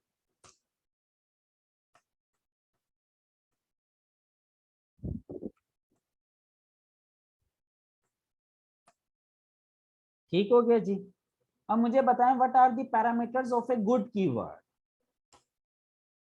What are the parameters of a good keyword? अच्छे कीवर्ड की निशानी क्या है जी? चलें जी, ये बताएं उर्फे आम में कौन कौन सी चीजों को हम देखेंगे अच्छे के। चलें जी, एक तो मैं बता देता हूं, search volume should be high. Search volume high होता है जिसका। अच्छा कीवर्ड वो है जिसका सर्च वॉल्यूम हाई हो। यस, कंपटीशन लो, और इंटेंट क्लियर हो, ट्रेंड एग्जिस्ट करता हो, एक्शन CTA बेस्ड हो, ठीक है, ये सारे के सारे क्वालिटीज उनमें होनी चाहिए। ये 5 क्वालिटीज अगर किसी कीवर्ड के अंदर हैं तो वो हमारा अच्छा कीवर्ड है। नहीं जी, इमोशनल इवोकिंग का कीवर्ड से ताल्लुक नहीं है, वो कंटेंट से ताल्लुक होता है जी। कीवर्ड डिफिकल्टी वो कंपटीशन में आ जाता है, कंपटीशन ही कीवर्ड डिफिकल्टी है, ठीक है। अच्छा, अगर ये 5 चीजें हमें मिल जाएं तो वो हमारा आइडियल कीवर्ड होगा। आइडियल कीवर्ड, उससे हम ज्यादा पैसे कमा सकते हैं, प्रॉफिटेबल कीवर्ड, प्रॉफिटेबल कीवर्ड्स है, ठीक है। उसके लिए ये 5 चीजें होना जरूरी है, लेकिन बिलीव मी ये पांचों चीजें एट अ टाइम नहीं मिलती। एक चीज सेट करोगे दूसरी हिल जाएगी, दूसरी सेट करोगे तीसरी हिल जाएगी। ये मैं अभी बताता हूँ जी, ये CTA क्या अभी गाइड करता हूँ, हौसला रखें। ओके, वन बाय वन मैं थोड़ा सा एक्सप्लेन कर दूं। पहले ये पांचों चीजें क्या चीज हैं, पांचों parameter. Search volume high mean ऐसे कीवर्ड जो ज्यादा सर्च होते हों। चलें जी, मैं आपको करके दिखाता हूँ जी, थोड़ा सा हौसला रखें। मैं एक दो एक्सटेंशंस ऑफ कर दूं ताकि डाटा मिक्स ना हो, आसानी से मैं चीज़ों को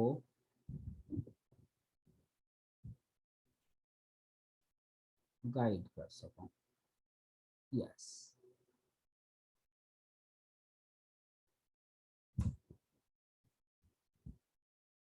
चलें जी, मैं अब थोड़ा सा ना आपको एग्जांपल प्रैक्टिकल करके दिखाता हूं। चलें हम करते हैं जी, कौन सा कीवर्ड सर्च करें जी, एडवांटेजेस ऑफ इंटरनेट। यस, हम एडवांटेज ऑफ इंटरनेट का कीवर्ड सर्च करते हैं, हम देखते हैं इसका सर्च वॉल्यूम क्या है। ओके जी,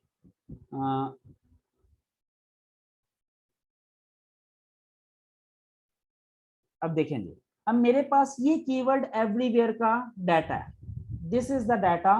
ये मेरे पास एक टूल है, पेड टूल है, वहां से आ रहा है कीवर्ड एवरीवेयर से।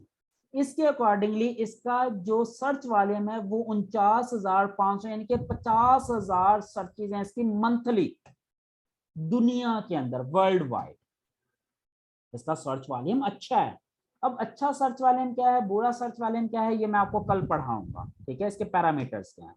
और अगर मैंने इसका ट्रेंड देखना हो तो ये देख सकता हूं कि हर महीने कितना कितना इसका सर्च वॉल्यूम रहा है, ठीक है। ये मुझे पिछले पूरे 12 महीने का डाटा दे रहा है, ठीक है। ये बाकी कुछ और है, ये उबर सजेस्ट है, ये सर्फर है।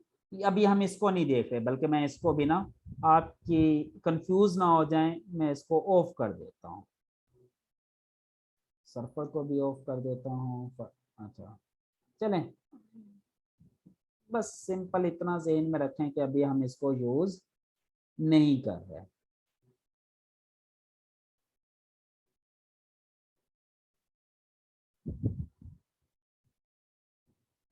चलें, ये वाला हमने सर्च वॉल्यूम देखना है फॉर द टाइम बी। यहां से हमें पता चल जाएगा कि अगर इस कीवर्ड का सर्च वॉल्यूम हाई है तो हम कहेंगे ये अच्छा कीवर्ड है। भाई, सर्च वॉल्यूम हाई होने का मतलब क्या है, व्हाट डज इट मीन कि इसका सर्च वॉल्यूम हाई है? मतलब many people are searching on Google. ये कीवर्ड को ज्यादा लोग सर्च कर रहे हैं ना, तो अगर ज्यादा लोग सर्च कर रहे होंगे तो ट्रैफिक भी हाई होगी, हाई ट्रैफिक होगी ना। हाई ट्रैफिक होगी तो भाई उसकी अर्निंग भी ज्यादा होगी। क्लियर होगी ये बात?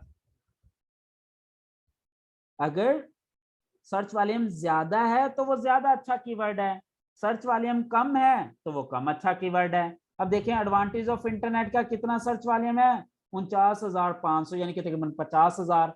अब अगर मैं यहीं पे एक और कीवर्ड फॉर एग्जांपल सर्च कर लूं और मैं लिखूं advantages of mobile for example, इसका सर्च वॉल्यूम देखते हैं क्या है जी, उसका तो 50,000 था ना। इसका सर्च वॉल्यूम क्या है जी, आप लोग बता सकते हैं? अब मुझे बताएं, इसका सर्च वॉल्यूम है 3600। तो ये वाला कीवर्ड रैंक हो जाए तो ज्यादा फायदा होगा, या एडवांटेज ऑफ इंटरनेट वाला कीवर्ड अगर रैंक हो जाए तो उसका ज्यादा फायदा होगा? किस कीवर्ड का ज्यादा फायदा, इंटरनेट वाले का या मोबाइल वाले का? डेफिनेटली इंटरनेट वाले का। क्यों? क्योंकि भाई इंटरनेट वाले का सर्च वॉल्यूम ज्यादा है, मोबाइल वाले का सर्च वॉल्यूम कम है, क्योंकि उसको कम लोग ढूंढ रहे हैं मोबाइल वाले को, तो उसका कम सर्च वॉल्यूम है। इंटरनेट वाले को ज्यादा लोग ढूंढ रहे हैं, उसका ज्यादा सर्च वॉल्यूम है, तो ज्यादा ट्रैफिक आएगी, ज्यादा अर्निंग होगी। क्लियर होगी ये बात? सर्च वॉल्यूम में कोई कंफ्यूजन तो नहीं है? आज वाला टॉपिक ना थोड़ा सा हो सकता है आपको बोर लगे, क्योंकि ये थोड़ा सा ना थ्योरेटिकल टॉपिक है। अभी जब प्रैक्टिकल होगा ना इसका, तो फिर आपको बड़ा मजा आएगा। लेकिन ये चीजें आपको समझ आना बहुत जरूरी है। लेकिन मैं कोशिश कर रहा हूँ कि चीजें इतनी आसान करके, इतनी सिंपल करके पढ़ाऊं कि आपको ना ये बातें समझ आना शुरू हो जाएं। जब ये बातें आपके समझ आएंगी ना, फिर आपको ये बोर नहीं लगेगा इंशाल्लाह।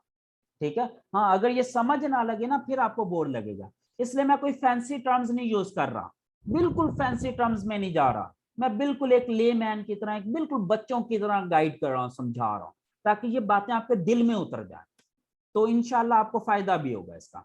चलें जी, सर्च वॉल्यूम का हमें समझ लग गया। अब हम आते हैं कंपटीशन। भाई कंपटीशन का क्या मतलब है? मतलब less people are having websites on this particular keyword, यानी कि बहुत कम लोगों ने इस कीवर्ड को टारगेट किया। मेरी बात समझ रहे हैं? जैसे कि एक एग्जांपल मैं ले लेता हूं, चलें जी, एडवांटेजेस ऑफ इंटरनेट की ही एग्जांपल ले लेते हैं। इसका सर्च वॉल्यूम अच्छा था ना? देखते हैं जी दोबारा, तकरीबन 50,000 था सर्च वॉल्यूम। यस। अब हम इसका कंपटीशन देखते हैं। देखें, कंपटीशन चेक करने के ना बहुत सारे डिफरेंट मेथड होते हैं, लेकिन अभी के लिए ना, फॉर द टाइम बिंग, एक टर्म है डीए की। अभी मैं एक टर्म यूज कर रहा हूं, DA, which is equal to domain authority. जिस डोमेन की अथॉरिटी, और इसकी रेंज होती है 1 to 100। If near to 1, low authority website. If near to 100, high authority website। भाई अगर उसका डीए कम है, तो इसका मतलब यह है कि उसकी डोमेन की वर्थ कम है, यानी कि हमारा वो कंपटीटर वीक है। भाई जैसे मैंने एग्जांपल दी थी ना मैराथन रेस वाले की, अगर मैं कहूं कि हमने एक ना हर बंदे को एक रेस इंडेक्स दे दिया, जो बंदा ज्यादा देर तक ज्यादा तेज भाग सकता है, मैं उसे 100 में से ज्यादा नंबर दूंगा, 90, 80, 70। जो बंदा कम भाग सकता है या थोड़ी देर के लिए भाग सकता है, उससे मैं कम नंबर दूंगा, मे बी 30, 20, 10, 5। समझ रहे हो ना? अगर मैं कहूं जी 10 बंदे आपके साथ भाग रहे हैं और 10 के 10 का रेस इंडेक्स 80s में है, तो आप खुद सोचें कितने मुश्किल कंपटीशन होगा। फिर तो आपके लिए रेस विन करना मुश्किल हो जाएगी ना। अब अगर मैं कहूं आपके साथ 10 बंदे भाग रहे हैं, लेकिन उसमें 3 बंदे ऐसे हैं जिसका रेस इंडेक्स 10 से भी कम है, आप कहेंगे यार चलो टॉप 10 में तो आ ही जाऊंगा, मेरे मुकाबले में 2-3 बंदे ऐसे हैं जो मेरे से भी गए गुजरे हैं। मेरी बात समझ लग रही है ना? इसी तरह कीवर्ड सेलेक्ट करते हुए हमें अपनी कंपटीटर की वेबसाइट्स भी देखनी है कि वो कितनी स्ट्रांग है। अब अगर मुझे लगे टॉप 10 में वीक वेबसाइट्स एग्जिस्ट करती हैं, मैं कहूंगा मैं इसको विन कर लूंगा। लेकिन अगर सारी की सारी हाई कंपटीशन वेबसाइट एग्जिस्ट करती हैं, हाई अथॉरिटी, तो मैं कहूंगा भाई मैं इस रेस को विन नहीं कर सकता, फिर मैं ऐसे कीवर्ड को टारगेट नहीं करूंगा। You getting my point? देखते हैं जी एक एग्जांपल। अब इसका सर्च वॉल्यूम अच्छा है, एडवांटेज ऑफ इंटरनेट। अब देखते हैं, इसका डीए है 54, ये देखें आउट ऑफ 100। अच्छा, मेरे नजदीक स्टार्टिंग के लिए target for newbies should be DA less than और इक्वल टू 20। न्यूबीज को जब टारगेट करना है ना, वो ऐसी वेबसाइट के साथ मुकाबला करें जिनका DA 20 से कम है, ठीक है, तो हम बड़ी इजीली रेस विन कर सकते हैं। हम देखते हैं क्या कोई ऐसी वेबसाइट है टॉप 10 में इस कीवर्ड पर जिसका DA 20 से कम हो। अब हमने ये देखना, ओके जी, पहले नंबर वाली वेबसाइट का क्या DA है 54। अच्छा, अब ये डाटा कहां से आ रहा है, ये आपने कंफ्यूज नहीं होना। अभी मैंने टूल्स नहीं बताए, एक्सटेंशंस नहीं बताई, जब ये मैं नेक्स्ट कल वाली क्लास में ये टूल्स मैं करके दिखाऊंगा, आपको इंस्टॉल भी करवाऊंगा, तो ये डाटा आपके पास भी आना शुरू हो जाएगा, ठीक है। अब इसका DA है 54, भाई ये तो ज्यादा है। इसका DA 84, उससे भी ज्यादा, भाई नहीं टारगेट कर सकता। तीसरे नंबर पे 73, ये भी बहुत ज्यादा है। चौथे नंबर पर आ रही है 26, 27, ये फिर भी ठीक है, लेकिन फिर भी थोड़ा ज्यादा एज बीइंग ए न्यूबी। चौथे नंबर पर आ रही है हमारी अपनी वेबसाइट dgs.com, जो कि अप डाउन हुई है थोड़ी सी। अब देखें इसका DA है 19, तो भाई ये इसको टारगेट किया जा सकता है, ओके। फिर एक और वेबसाइट आ गई जिसका DA 24 है, सॉरी 21, इसको भी टारगेट किया जा सकता है। फिर एक वेबसाइट आ गई जिसका DA 19 है, वाओ, इसको भी टारगेट किया जा सकता है। फिर एक वेबसाइट ऐसी आ गई जिसका DA 15 है, इसको भी टारगेट किया जा सकता है। फिर एक वेबसाइट आ गई इसका 41, इसको नहीं किया जा सकता, इसका टारगेट भी 41। अब देखें टॉप 10 में हमें 3-4 ऐसी वेबसाइट मिल गई जिसका DA क्या है लेस देन 20। भाई इसका सर्च वॉल्यूम भी अच्छा, DA भी कम, तो मैं टारगेट कर सकता हूं ना एडवांटेज ऑफ इंटरनेट को इजीली, ओके। इसी के अगेंस्ट मैं आता हूं जी एक और keyword, symptoms of corona virus. For example ये देखते हैं, लेट्स स्टडी दिस, इस कीवर्ड को देखते हैं।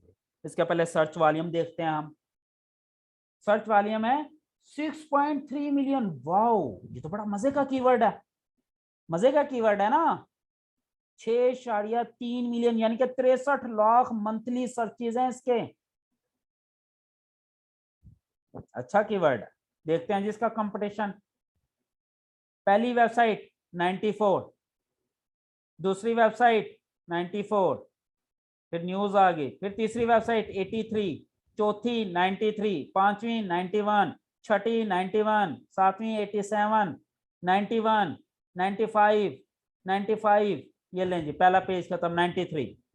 अब बताएं क्या हम इस कीवर्ड को टारगेट कर सकते हैं? सर्च वॉल्यूम तो बहुत अच्छा है, सर्च वॉल्यूम तो बहुत अच्छा है, लेकिन मैं इसका मुकाबला नहीं कर सकता। मेरे मुकाबले में सारी की सारी वेबसाइट ऐसी बैठी हैं जो ब्रांड्स हैं, जिनकी बहुत बड़ी वर्थ है, मैं उनका मुकाबला नहीं कर सकता। तो भाई अगर मैं इस कीवर्ड को टारगेट करूंगा तो ये मैं कोई अच्छा काम करूंगा या अपना टाइम वेस्ट करूंगा? It would be a time waste अगर मैं इस कीवर्ड को टारगेट करके बैठ जाऊं एज बीइंग ए न्यूबी। देखें अगर आप एक्सपर्ट हैं तो आप कर सकते हैं इसको टारगेट, लेकिन as being a newbie time waste होगा, आपको कोई फायदा नहीं होने वाला, क्योंकि आपके इतने स्ट्रॉन्ग कंपटीटर हैं कि वो आपको अपने नजदीक भी नहीं आने देंगे। समझ लग रही है मेरी बात? मेरे भाई ये कंपटीशन ही चेक करके बता रहा हूँ ना DA के थ्रू। अभी मैंने कंपटीशन चेकिंग बताई नहीं है सारी, ये मैं आपको बताऊंगा डिटेल में। अभी तो सिर्फ एक छोटा सा फैक्टर उठाया है DA का, कि जिसका DA ज्यादा होगा उसका कंपटीशन ज्यादा होगा, DA कम उसका कंपटीशन कम, सिंपल। भाई समझ लग रही है ना कि सर्च वाले हम हाई नहीं सिर्फ देखना, हमने कंपटीशन भी देखना है। अब आप बताएं एडवांटेजेस ऑफ इंटरनेट अच्छा कीवर्ड है या सिम्टम ऑफ कोरोना वायरस अच्छा है, जबकि कोरोना वायरस का सर्च वॉल्यूम है। चलें मैं यहाँ पे एग्जांपल देता हूँ। एक कीवर्ड है एडवांटेजेस ऑफ इंटरनेट, जिसका सर्च वॉल्यूम है ऑलमोस्ट 50,000, और दूसरा कीवर्ड है सिम्टम्स ऑफ कोरोना वायरस, जिसका सर्च वॉल्यूम है ऑलमोस्ट 6.3 मिलियन यानी कि 63 लाख। अब इन दोनों में से कौन सा कीवर्ड अच्छा है, पहला या दूसरा?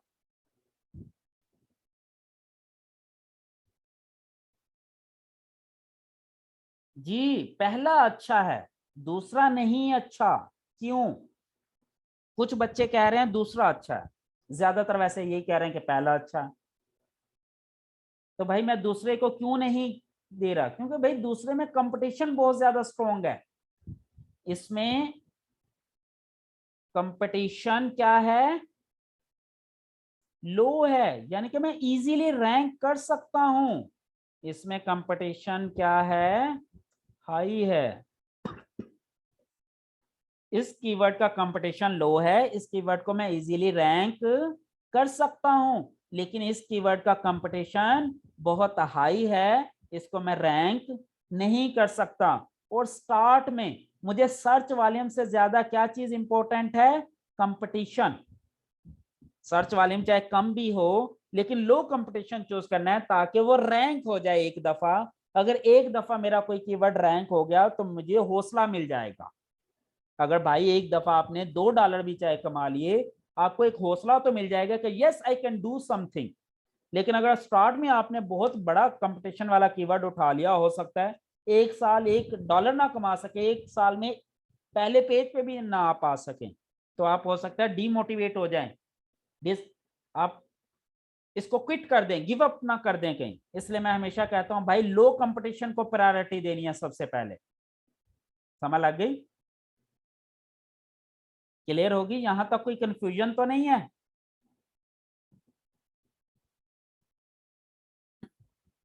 ओके। उसके साथ एक और चीज होती है, सीटीए बेस्ड। चले आज ये एक और चीज पढ़ लेते हैं, सीटीए। सीटीए कहते हैं, किसे कहते हैं जी? What is CTA? Call to action. एक ऐसा कीवर्ड जिस पर लोग कोई एक्शन लेते हो। कोई ऐसा कीवर्ड है जिस पर लोग एक्शन ना लेते हो। एक्शन लेने का मतलब ये कि वो किसी वेबसाइट को ओपन कर लेते हो। अब मैं इस पे गया और मैंने कोई भी वेबसाइट पे क्लिक कर दिया, तो ये मैंने एक एक्शन ले लिया। अब कोई ऐसा कीवर्ड भी है जो सर्च होते हैं लेकिन उनके ऊपर कोई एक्शन नहीं होता।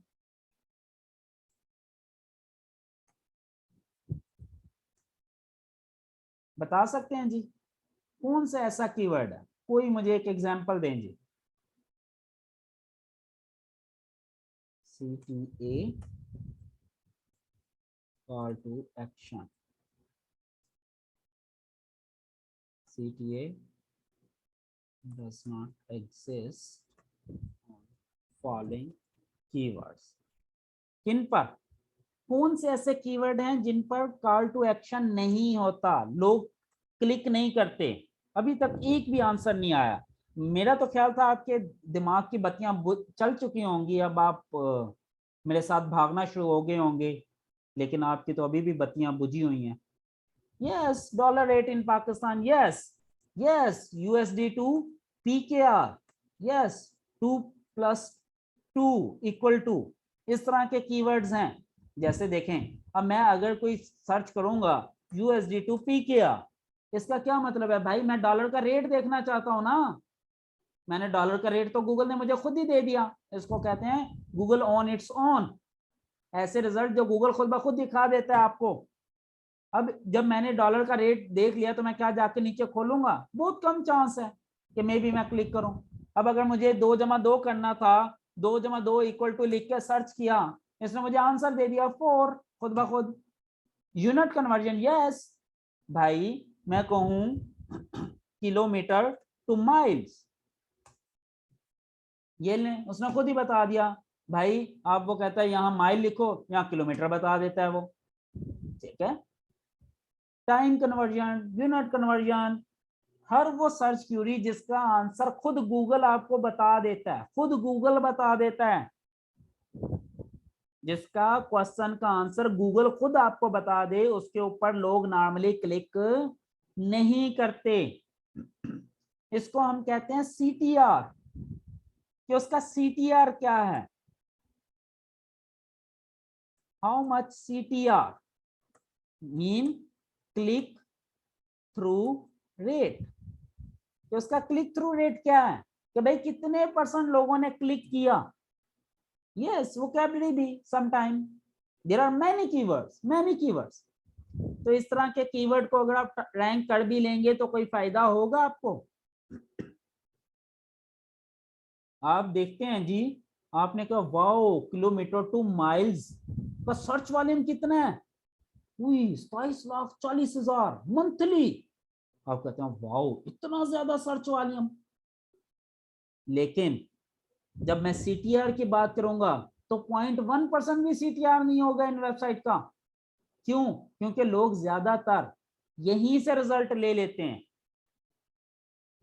तो एज बीइंग ए न्यूबी, हमें ऐसे कीवर्ड को टारगेट नहीं करना जिसका सीटीए एग्जिस्ट ना करता हो या जिसका सीटीआर नियर टू 0। क्लियर हो गई?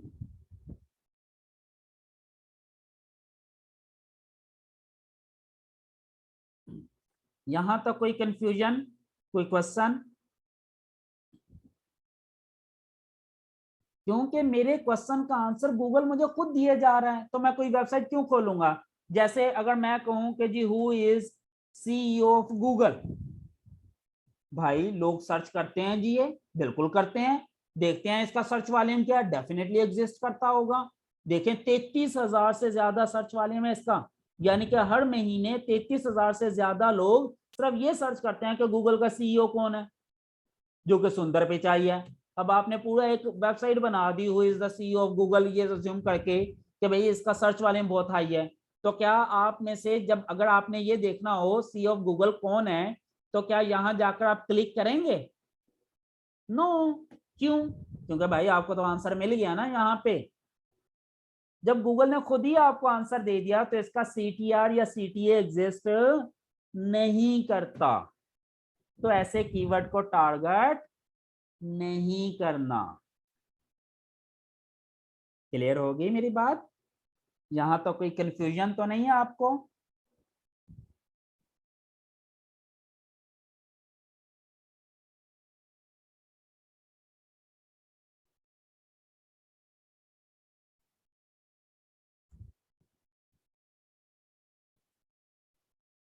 चलें एक और बता देता हूं जी, एक और मेरे जहन में आ गई, ब्रांड क्यूरी। कि कभी भी ब्रांड क्यूरी को टारगेट नहीं करना। फॉर एग्जांपल ब्रांड क्यूरी क्या होती है, कोई बताएंगे? ब्रांड कीवर्ड्स किसे कहते हैं? ब्रांड क्यूरी, ब्रांड कीवर्ड्स, कोई बताएगा? कोई भी जल्दी से, ब्रांड कीवर्ड किसे कहते हैं? ब्रांड कीवर्ड को भी आपने टारगेट नहीं करना, क्योंकि ये अच्छे कीवर्ड नहीं होते आपके लिए। ब्रांडेड कीवर्ड्स नहीं जी, नहीं पहुंचे, नहीं पहुंचे, जल्दी जल्दी जल्दी। Yes, Gmail login, Facebook login, इस तरह के कीवर्ड्स जो होते हैं ये ब्रांडेड कीवर्ड्स होते हैं। इनका सर्च वॉल्यूम बहुत हाई होता है, लेकिन इसको टारगेट करने का फायदा कोई नहीं होता। देखें जी, इसका सर्च वॉल्यूम देखते हैं जी जीमेल लॉगिन का। वाओ 45.5 मिलियन, यानी कि तकरीबन 4.5 करोड़ से भी ज्यादा मंथली सर्च है इसका। भाई ये जो बंदा सर्च कर रहा है ना, उसका मतलब आपकी वेबसाइट खोलना नहीं है, उसका मकसद है उसे जीमेल लॉगिन करना है, जो कि आपकी वेबसाइट में तो पॉसिबल नहीं है। वो सिंपल ये जाएगा यहाँ पे क्लिक करेगा, पर ये सारी की सारी ट्रैफिक ये वाला लिंक ले जाएगा, आपको कुछ नहीं मिलेगा। आप चाहे कहें जी दूसरे तीसरे नंबर पर आने से वो ट्रैफिक मिल जाती है, नहीं मिलेगी, आपको कोई ट्रैफिक नहीं मिलेगी। इसी तरह अगर आप कहें फेसबुक लॉगिन, तो भाई वो ऐसा एक अकाउंट वेबसाइट ढूंढ रहा है जहां पर वो क्लिक करके फेसबुक लॉगिन कर सके। 68 मिलियन, यानी कि 6,80,00,000 मंथली सर्चेज हैं, तकरीबन 7 करोड़ मंथली सर्चेज। फिर भी इस कीवर्ड को टारगेट करने का कोई फायदा नहीं होगा। समझ लगी ये बात? क्लियर है यहां तक? इसमें कोई कंफ्यूजन? तो भाई ब्रांड क्यूरीज, ब्रांड कीवर्ड्स, ऐसे कीवर्ड जिस जो बंदा सर्च कर रहा है ना, उसके माइंड में पहले से ही हो कि मैंने कौन सी वेबसाइट खोलनी है, उसके माइंड में पहले से ही है कि मैंने कौन सी वेबसाइट खोलनी है, वो ब्रांडेड। अब अगर उसने फेसबुक लॉगिन क्लिक किया, मैंने सर्च किया, तो मेरे जेहन में है ना कि मैंने फेसबुक ओपन करनी है, तो आपकी वेबसाइट अगर abc.com है तो मैं उस पर क्लिक करूंगा? कभी भी नहीं करूंगा। नहीं, नॉट ओनली सोशल मीडिया, कुछ भी हो सकता है ना, जैसे जीमेल की एग्जांपल दी, जीमेल तो सोशल मीडिया नहीं है यार। या इसी तरह फॉर एग्जांपल जैसे सेल बाबा, मैं फॉर एग्जांपल कहता हूँ जी सेल बाबा सर्च। अब सेल बाबा एक वेबसाइट का नाम है, ठीक है। अब जो बंदा इस वेबसाइट को सर्च करेगा तो उसका क्या मकसद है कि उसने सेल बाबा ओपन करनी है, ठीक है ना।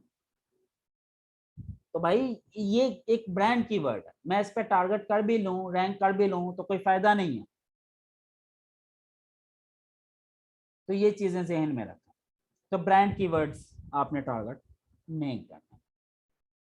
यहां तक कोई कंफ्यूजन है तो पूछ लें, वरना थोड़ा सा मजीद। आपने नाइकी को ब्रांड कीवर्ड क्यों नहीं कंसिडर किया? क्योंकि नाइकी के रीसेलर्स हैं बहुत ज्यादा, ठीक है। नाइकी शूज फॉर एग्जाम्पल, ठीक है, हम ये सर्च करते हैं। अब नाइकी शूज देखें, ये Nike.com पाकिस्तान में काम नहीं करती। पाकिस्तान में ये देखें, ये इसके सारे सेलर्स बैठे हैं, ठीक है, ये डिफरेंट। वैसे तो इसने सारे के सारे कीवर्ड नाइकी की उठा लिए, Nike.com की उठा लिए, लेकिन हम इनको टारगेट कर सकते हैं, ठीक है। इस तरह के यानी कि कंपनी जो सेलेबल कंपनीज प्रोडक्ट है ना, उनको हम टारगेट कर सकते हैं, एफिलिएट कर सकते हैं ना। तो अगर कोई ये कहे कि जी best Nike running shoes for example, अब ये देखें, अब बेस्ट नाइकी रनिंग शूज के ऊपर क्या Nike.com आई है ऊपर? वो तो आई ही नहीं है। तो भाई ये बेसिकली टारगेट कर रहा है, एफिलिएट कर रहा है। देखें दूसरे नंबर पे भी नहीं है, तीसरे नंबर पे भी नहीं है, चौथे नंबर पे आ रही है Nike.com। हाँ, अकेला नाइकी आप टारगेट नहीं कर सकते, क्योंकि एक तो उसमें कंपटीशन ज्यादा होगा, और ये एक वो भी है, ब्रांड भी है Nike.com, ठीक है। क्लियर होगी ये बात?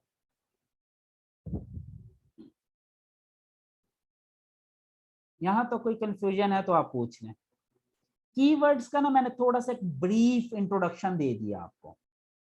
हमने क्या क्या पढ़ा आज कीवर्ड में? हमने ये देखा कि भाई जनरल कीवर्ड्स क्या होते हैं, सीजनल कीवर्ड्स क्या होते हैं, न्यूज कीवर्ड्स क्या होते हैं। फिर हमने देखा कि इंफॉर्मेटिव कीवर्ड्स क्या होते हैं और एफिलिएट कीवर्ड्स क्या होते हैं। फिर हमने ये देखा कि टेल्स क्या होते हैं कीवर्ड की, short tail, long tail, mid tail, ये चीजें क्या होती हैं। फिर हमने देखा कि वेरिएंट्स ऑफ ए कीवर्ड क्या होते हैं। फिर हमने देखा कि एक अच्छे कीवर्ड के पैरामीटर कौन कौन से, ऐसे कीवर्ड जिनसे हम ज्यादा प्रॉफिट ले सकते हैं। भाई उसका सर्च वॉल्यूम हाई होना चाहिए, कंपटीशन लो होना चाहिए, इंटेंट क्लियर होना चाहिए, उसका ट्रेंड एग्जिस्ट करना चाहिए, ऐसा ना हो कि उसका ट्रेंड ही खत्म हो रहा हो, एक्शनेबल हो यानी कि लोग उस पर क्लिक करते हो, CTR एग्जिस्ट करता हो उसका, ब्रांड क्यूरीज ना हो वो, ये सारी चीजें हम देखेंगे। तो वो हमारे एक अच्छे कीवर्ड की तरफ हम चले जाएंगे। बाकी अभी हमने कीवर्ड रिसर्च नहीं की, वो भी बाद में आते हैं। यहां तक कोई कंफ्यूजन, कोई क्वेश्चन है तो पूछ लें। मेरे ख्याल में आज के लिए इतना ही काफी है। कल हम इसका प्रैक्टिकल करेंगे, बल्कि कल कीवर्ड का प्रैक्टिकल करने के बजाय मैं आपको निच का प्रैक्टिकल करवाऊंगा, उसके बाद कीवर्ड का प्रैक्टिकल करेंगे। कल हम निच रिसर्च को स्टडी करेंगे। अच्छा, निच रिसर्च के लिए ना आप ये कुछ एक्सटेंशन इंस्टॉल करने में अभी आपको बता देता हूँ। निच रिसर्च के लिए कौन कौन सी? नंबर 1,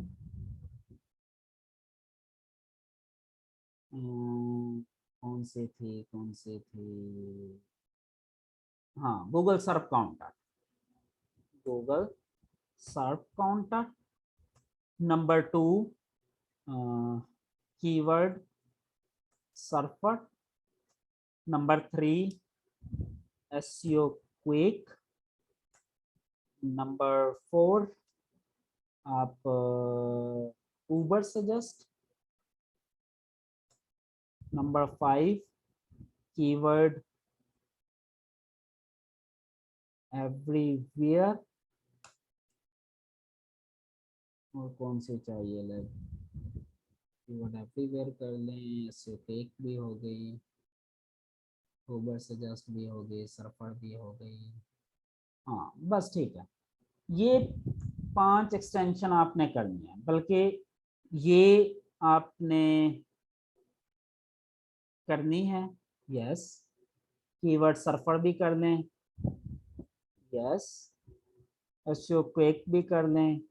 यस, उबर सजेस्ट भी करना है। यस, ये अभी ना करें, कीवर्ड एवरीवेयर ना करें, क्योंकि इसका लाइसेंस अभी मैंने आप लोगों को नहीं दिया। कल मैं आपको उबर सजेस्ट का लाइसेंस दे दूंगा, लेकिन ये आप एक्सटेंशन कर लें, ये 4 कर लें। कीवर्ड एवरीवेयर को भी आप छोड़ दें, ये फिलहाल ना करें, ठीक है, ये उससे नेक्स्ट क्लास में देखेंगे। यहां तक ये चीज समझ लग गई। ये वाले एक्सटेंशंस आपने अपने ब्राउजर के अंदर इंस्टॉल कर लेनी है कल की क्लास शुरू होने से पहले। अब ये इंस्टॉल कैसे होती है, फॉर एग्जांपल मैं आपको एसईओ क्विक इंस्टॉल करके दिखा देता हूं। मैं इसको कर देता हूं remove, SEO quick remove, yes, remove हो गई जी। अब आपने जो भी एक्सटेंशन इंस्टॉल करनी है ना, उससे जाकर गूगल पे सर्च करना है। सिर्फ जैसे एसईओ क्विक एक्सटेंशन करनी है तो गूगल पे जाएं, लिखें एसईओ क्विक एक्सटेंशन, ठीक है। सिर्फ जैसे ये लिखेंगे, ये सबसे ऊपर chrome.google.com का लिंक आ जाएगा। ये आपने ओपन करना है, chrome.google.com और वेब स्टोर का। इस पे जब क्लिक करेंगे तो ये हमें हमारी एक वेब स्टोर के अंदर ले जाएगा। और ये देखें, यहाँ पे एक बटन आ जाएगा ऐड टू क्रोम, यहाँ पे हम क्लिक करेंगे, ये ऐड हो जाएगी, ऐड एक्सटेंशन। और ये लें जी, ये इसमें आ गई है।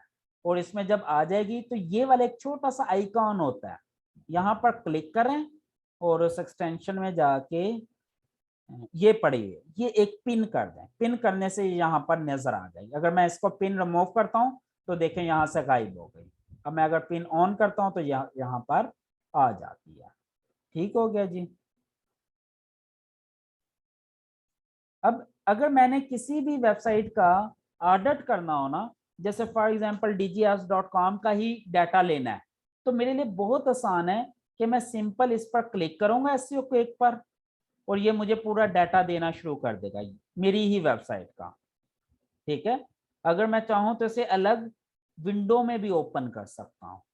ठीक है, अब ये कैलकुलेट कर रहा है एलेक्सा रैंक, गूगल इंडेक्स के कितने पेज मेरे गूगल में इंडेक्स हो गए। क्लिक करूंगा तो ये सारे मुझे गूगल के मेरे ही पेज निकाल के दे देगा जो गूगल में इंडेक्स हुए। फिर उसके बारे में ये बाकी ये पेज इन्फो है, ये बैकलिंक्स की इन्फो है, ये एडवर्टाइजिंग।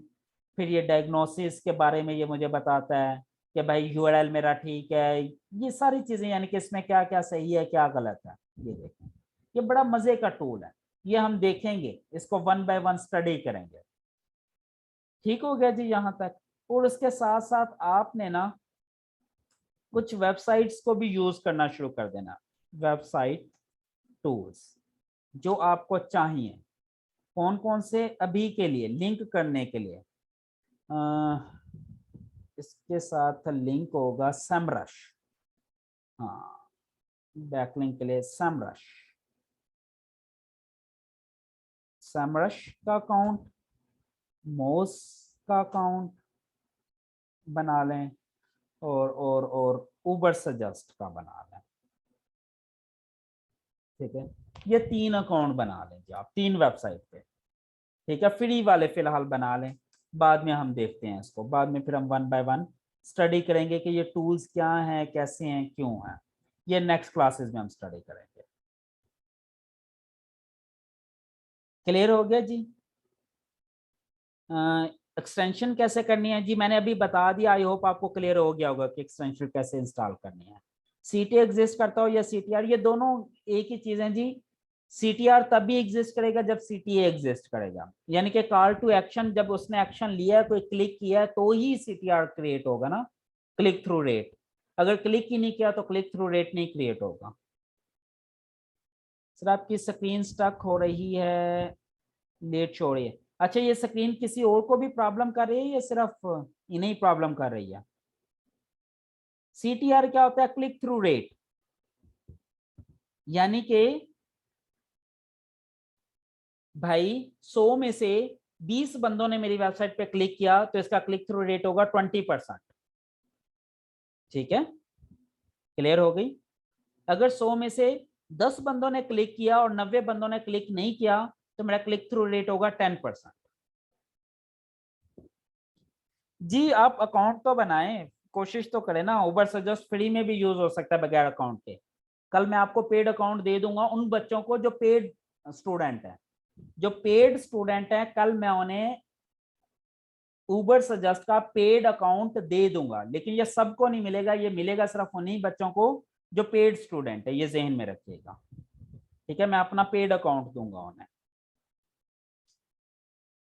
और फिर इसी तरह नेक्स्ट डे मैं मोस का दे दूंगा, उससे नेक्स्ट डे कीवर्ड एवरीवेयर, यानी कि अब डेली बेसिस पे एक एक पेड अकाउंट में देता जाऊंगा पेड स्टूडेंट्स को।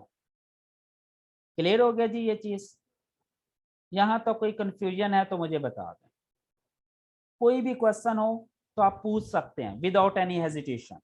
आज का लेक्चर मैं यहीं पे खत्म करता हूँ। अभी क्वेश्चन आंसर 5 से 10 मिनट हम क्वेश्चन आंसर ले लेते हैं। जो भी क्वेश्चन हो related to today's lecture as well as previous 3 lectures, तो अभी पूछ सकते हैं। सर कल लेक्चर से पहले आज वाली रिकॉर्डिंग अपलोड कर दीजिएगा। जी इंशाल्लाह मैं अपलोड कर दूंगा, आज रात को ही अपलोड कर दूंगा। और इसके अलावा जी thank you so much Ayesha. उम्मीद करता हूँ बाकी सबको भी समझ लगा होगा। कोशिश किया मैंने बहुत आसान करके, इजी करके पढ़ाने की, गाइड करने की। जी thank you thank you thank you.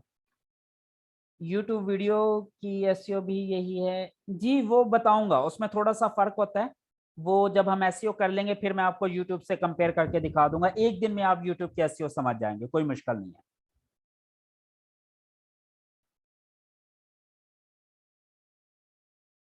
फिलहाल यही एक कोर्स चल रहा है एसईओ का, लेकिन इसके साथ हम मे बी नेक्स्ट वीक एक और नया कोर्स मैं शुरू करवाऊंगा कंप्यूटर बेसिक्स का।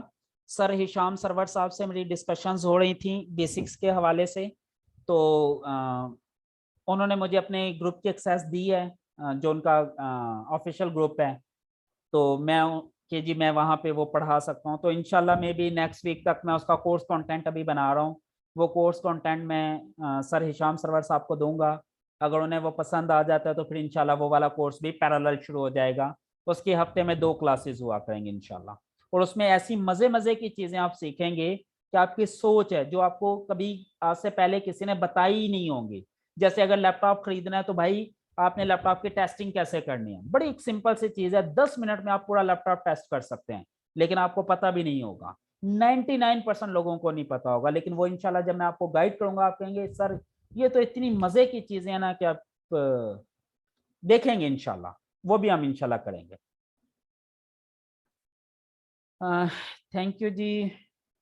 ओके अच्छा, एक छोटी सी मैं अनाउंसमेंट करता चलूं कि जैसे मैंने आप लोगों को बताया था कि आप लोग जितनी भी फी मुझे डिपॉजिट करेंगे ये सारी की सारी फी डोनेशन हो जाएगी उम्मीद को।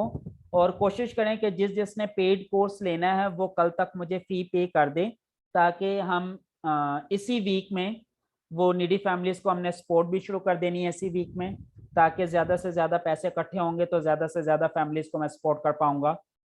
तो आपकी फीस एक अच्छे काम के लिए यूटिलाइज हो जाएगी। और साथ में चूंकि मैंने कल से पेड टूल्स भी देना शुरू कर देने हैं, तो ये टूल्स भी सिर्फ उन्हीं को मिलने हैं जो पेड स्टूडेंट होंगे। और इसकी फीस मैंने सिर्फ 3,000 रुपये रखी है, टोटल पूरे कोर्स की सिर्फ 3,000। और ये 3 का 3,000 डोनेट कर देना है हमने नीडी फैमिलीज को, नीडी स्टूडेंट्स को, जो बच्चे छोटे बच्चे हैं और वो किसी रेडी पे काम कर रहे हैं, पढ़ना चाहते हैं, लेकिन उनको पढ़ाने के लिए उनके माँ बाप या कोई और रिसोर्सेज उनके पास अवेलेबल नहीं है। हम उनको सपोर्ट करते हैं ताकि वो बच्चे भी पढ़ सकें। कुछ ऐसी फैमिलीज जो बेरोजगार हैं हम उनको रोजगार फ्राहम कर सकें, ताकि वो भी हमारे तरह एक अच्छी जिंदगी गुजार सकें।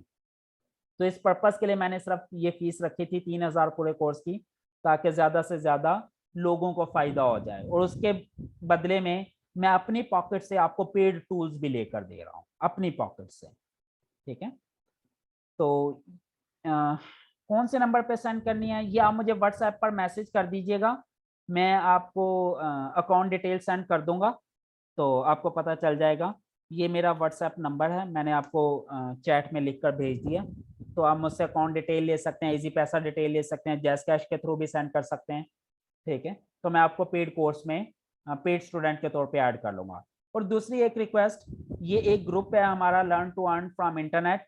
आपके जो भी क्वेश्चंस हुआ करें, जो भी क्वेरीज हुआ करें, जब मैं ये लेक्चर आपका अपलोड कर देता हूँ ना, जैसे फॉर एग्जांपल लेक्चर नंबर 4 मैं अपलोड करूँ, यहाँ पे करूँ या पेज पे करूँ, तो फिर इस लेक्चर से रिलेटेड जितने भी क्वेश्चंस होंगे, आपकी कंफ्यूजन हो, वो उसी वीडियो लेक्चर के नीचे कमेंट में पूछ लिया करें, ताकि वो फिर आपके लिए भी यूजफुल रहेगा, मेरे लिए आंसर करना भी आसान रहेगा, और आगे नेक्स्ट आने वाले बच्चों के लिए भी आसानी होगी, क्योंकि उन्हें कमेंट में ही क्वेश्चंस और आंसर्स मिल रहे होंगे उसी लेक्चर से रिलेटेड। और दूसरा, ये वीडियो लेक्चर्स अपने तमाम स्टूडेंट्स के साथ, अपने तमाम फेलोज के साथ, अपने तमाम दोस्तों के साथ, अपनी फेसबुक वॉल पे, अपनी फेसबुक प्रोफाइल पर, अपनी व्हाट्सएप ग्रुप में, व्हाट्सएप कॉन्टैक्ट के साथ शेयर किया करें।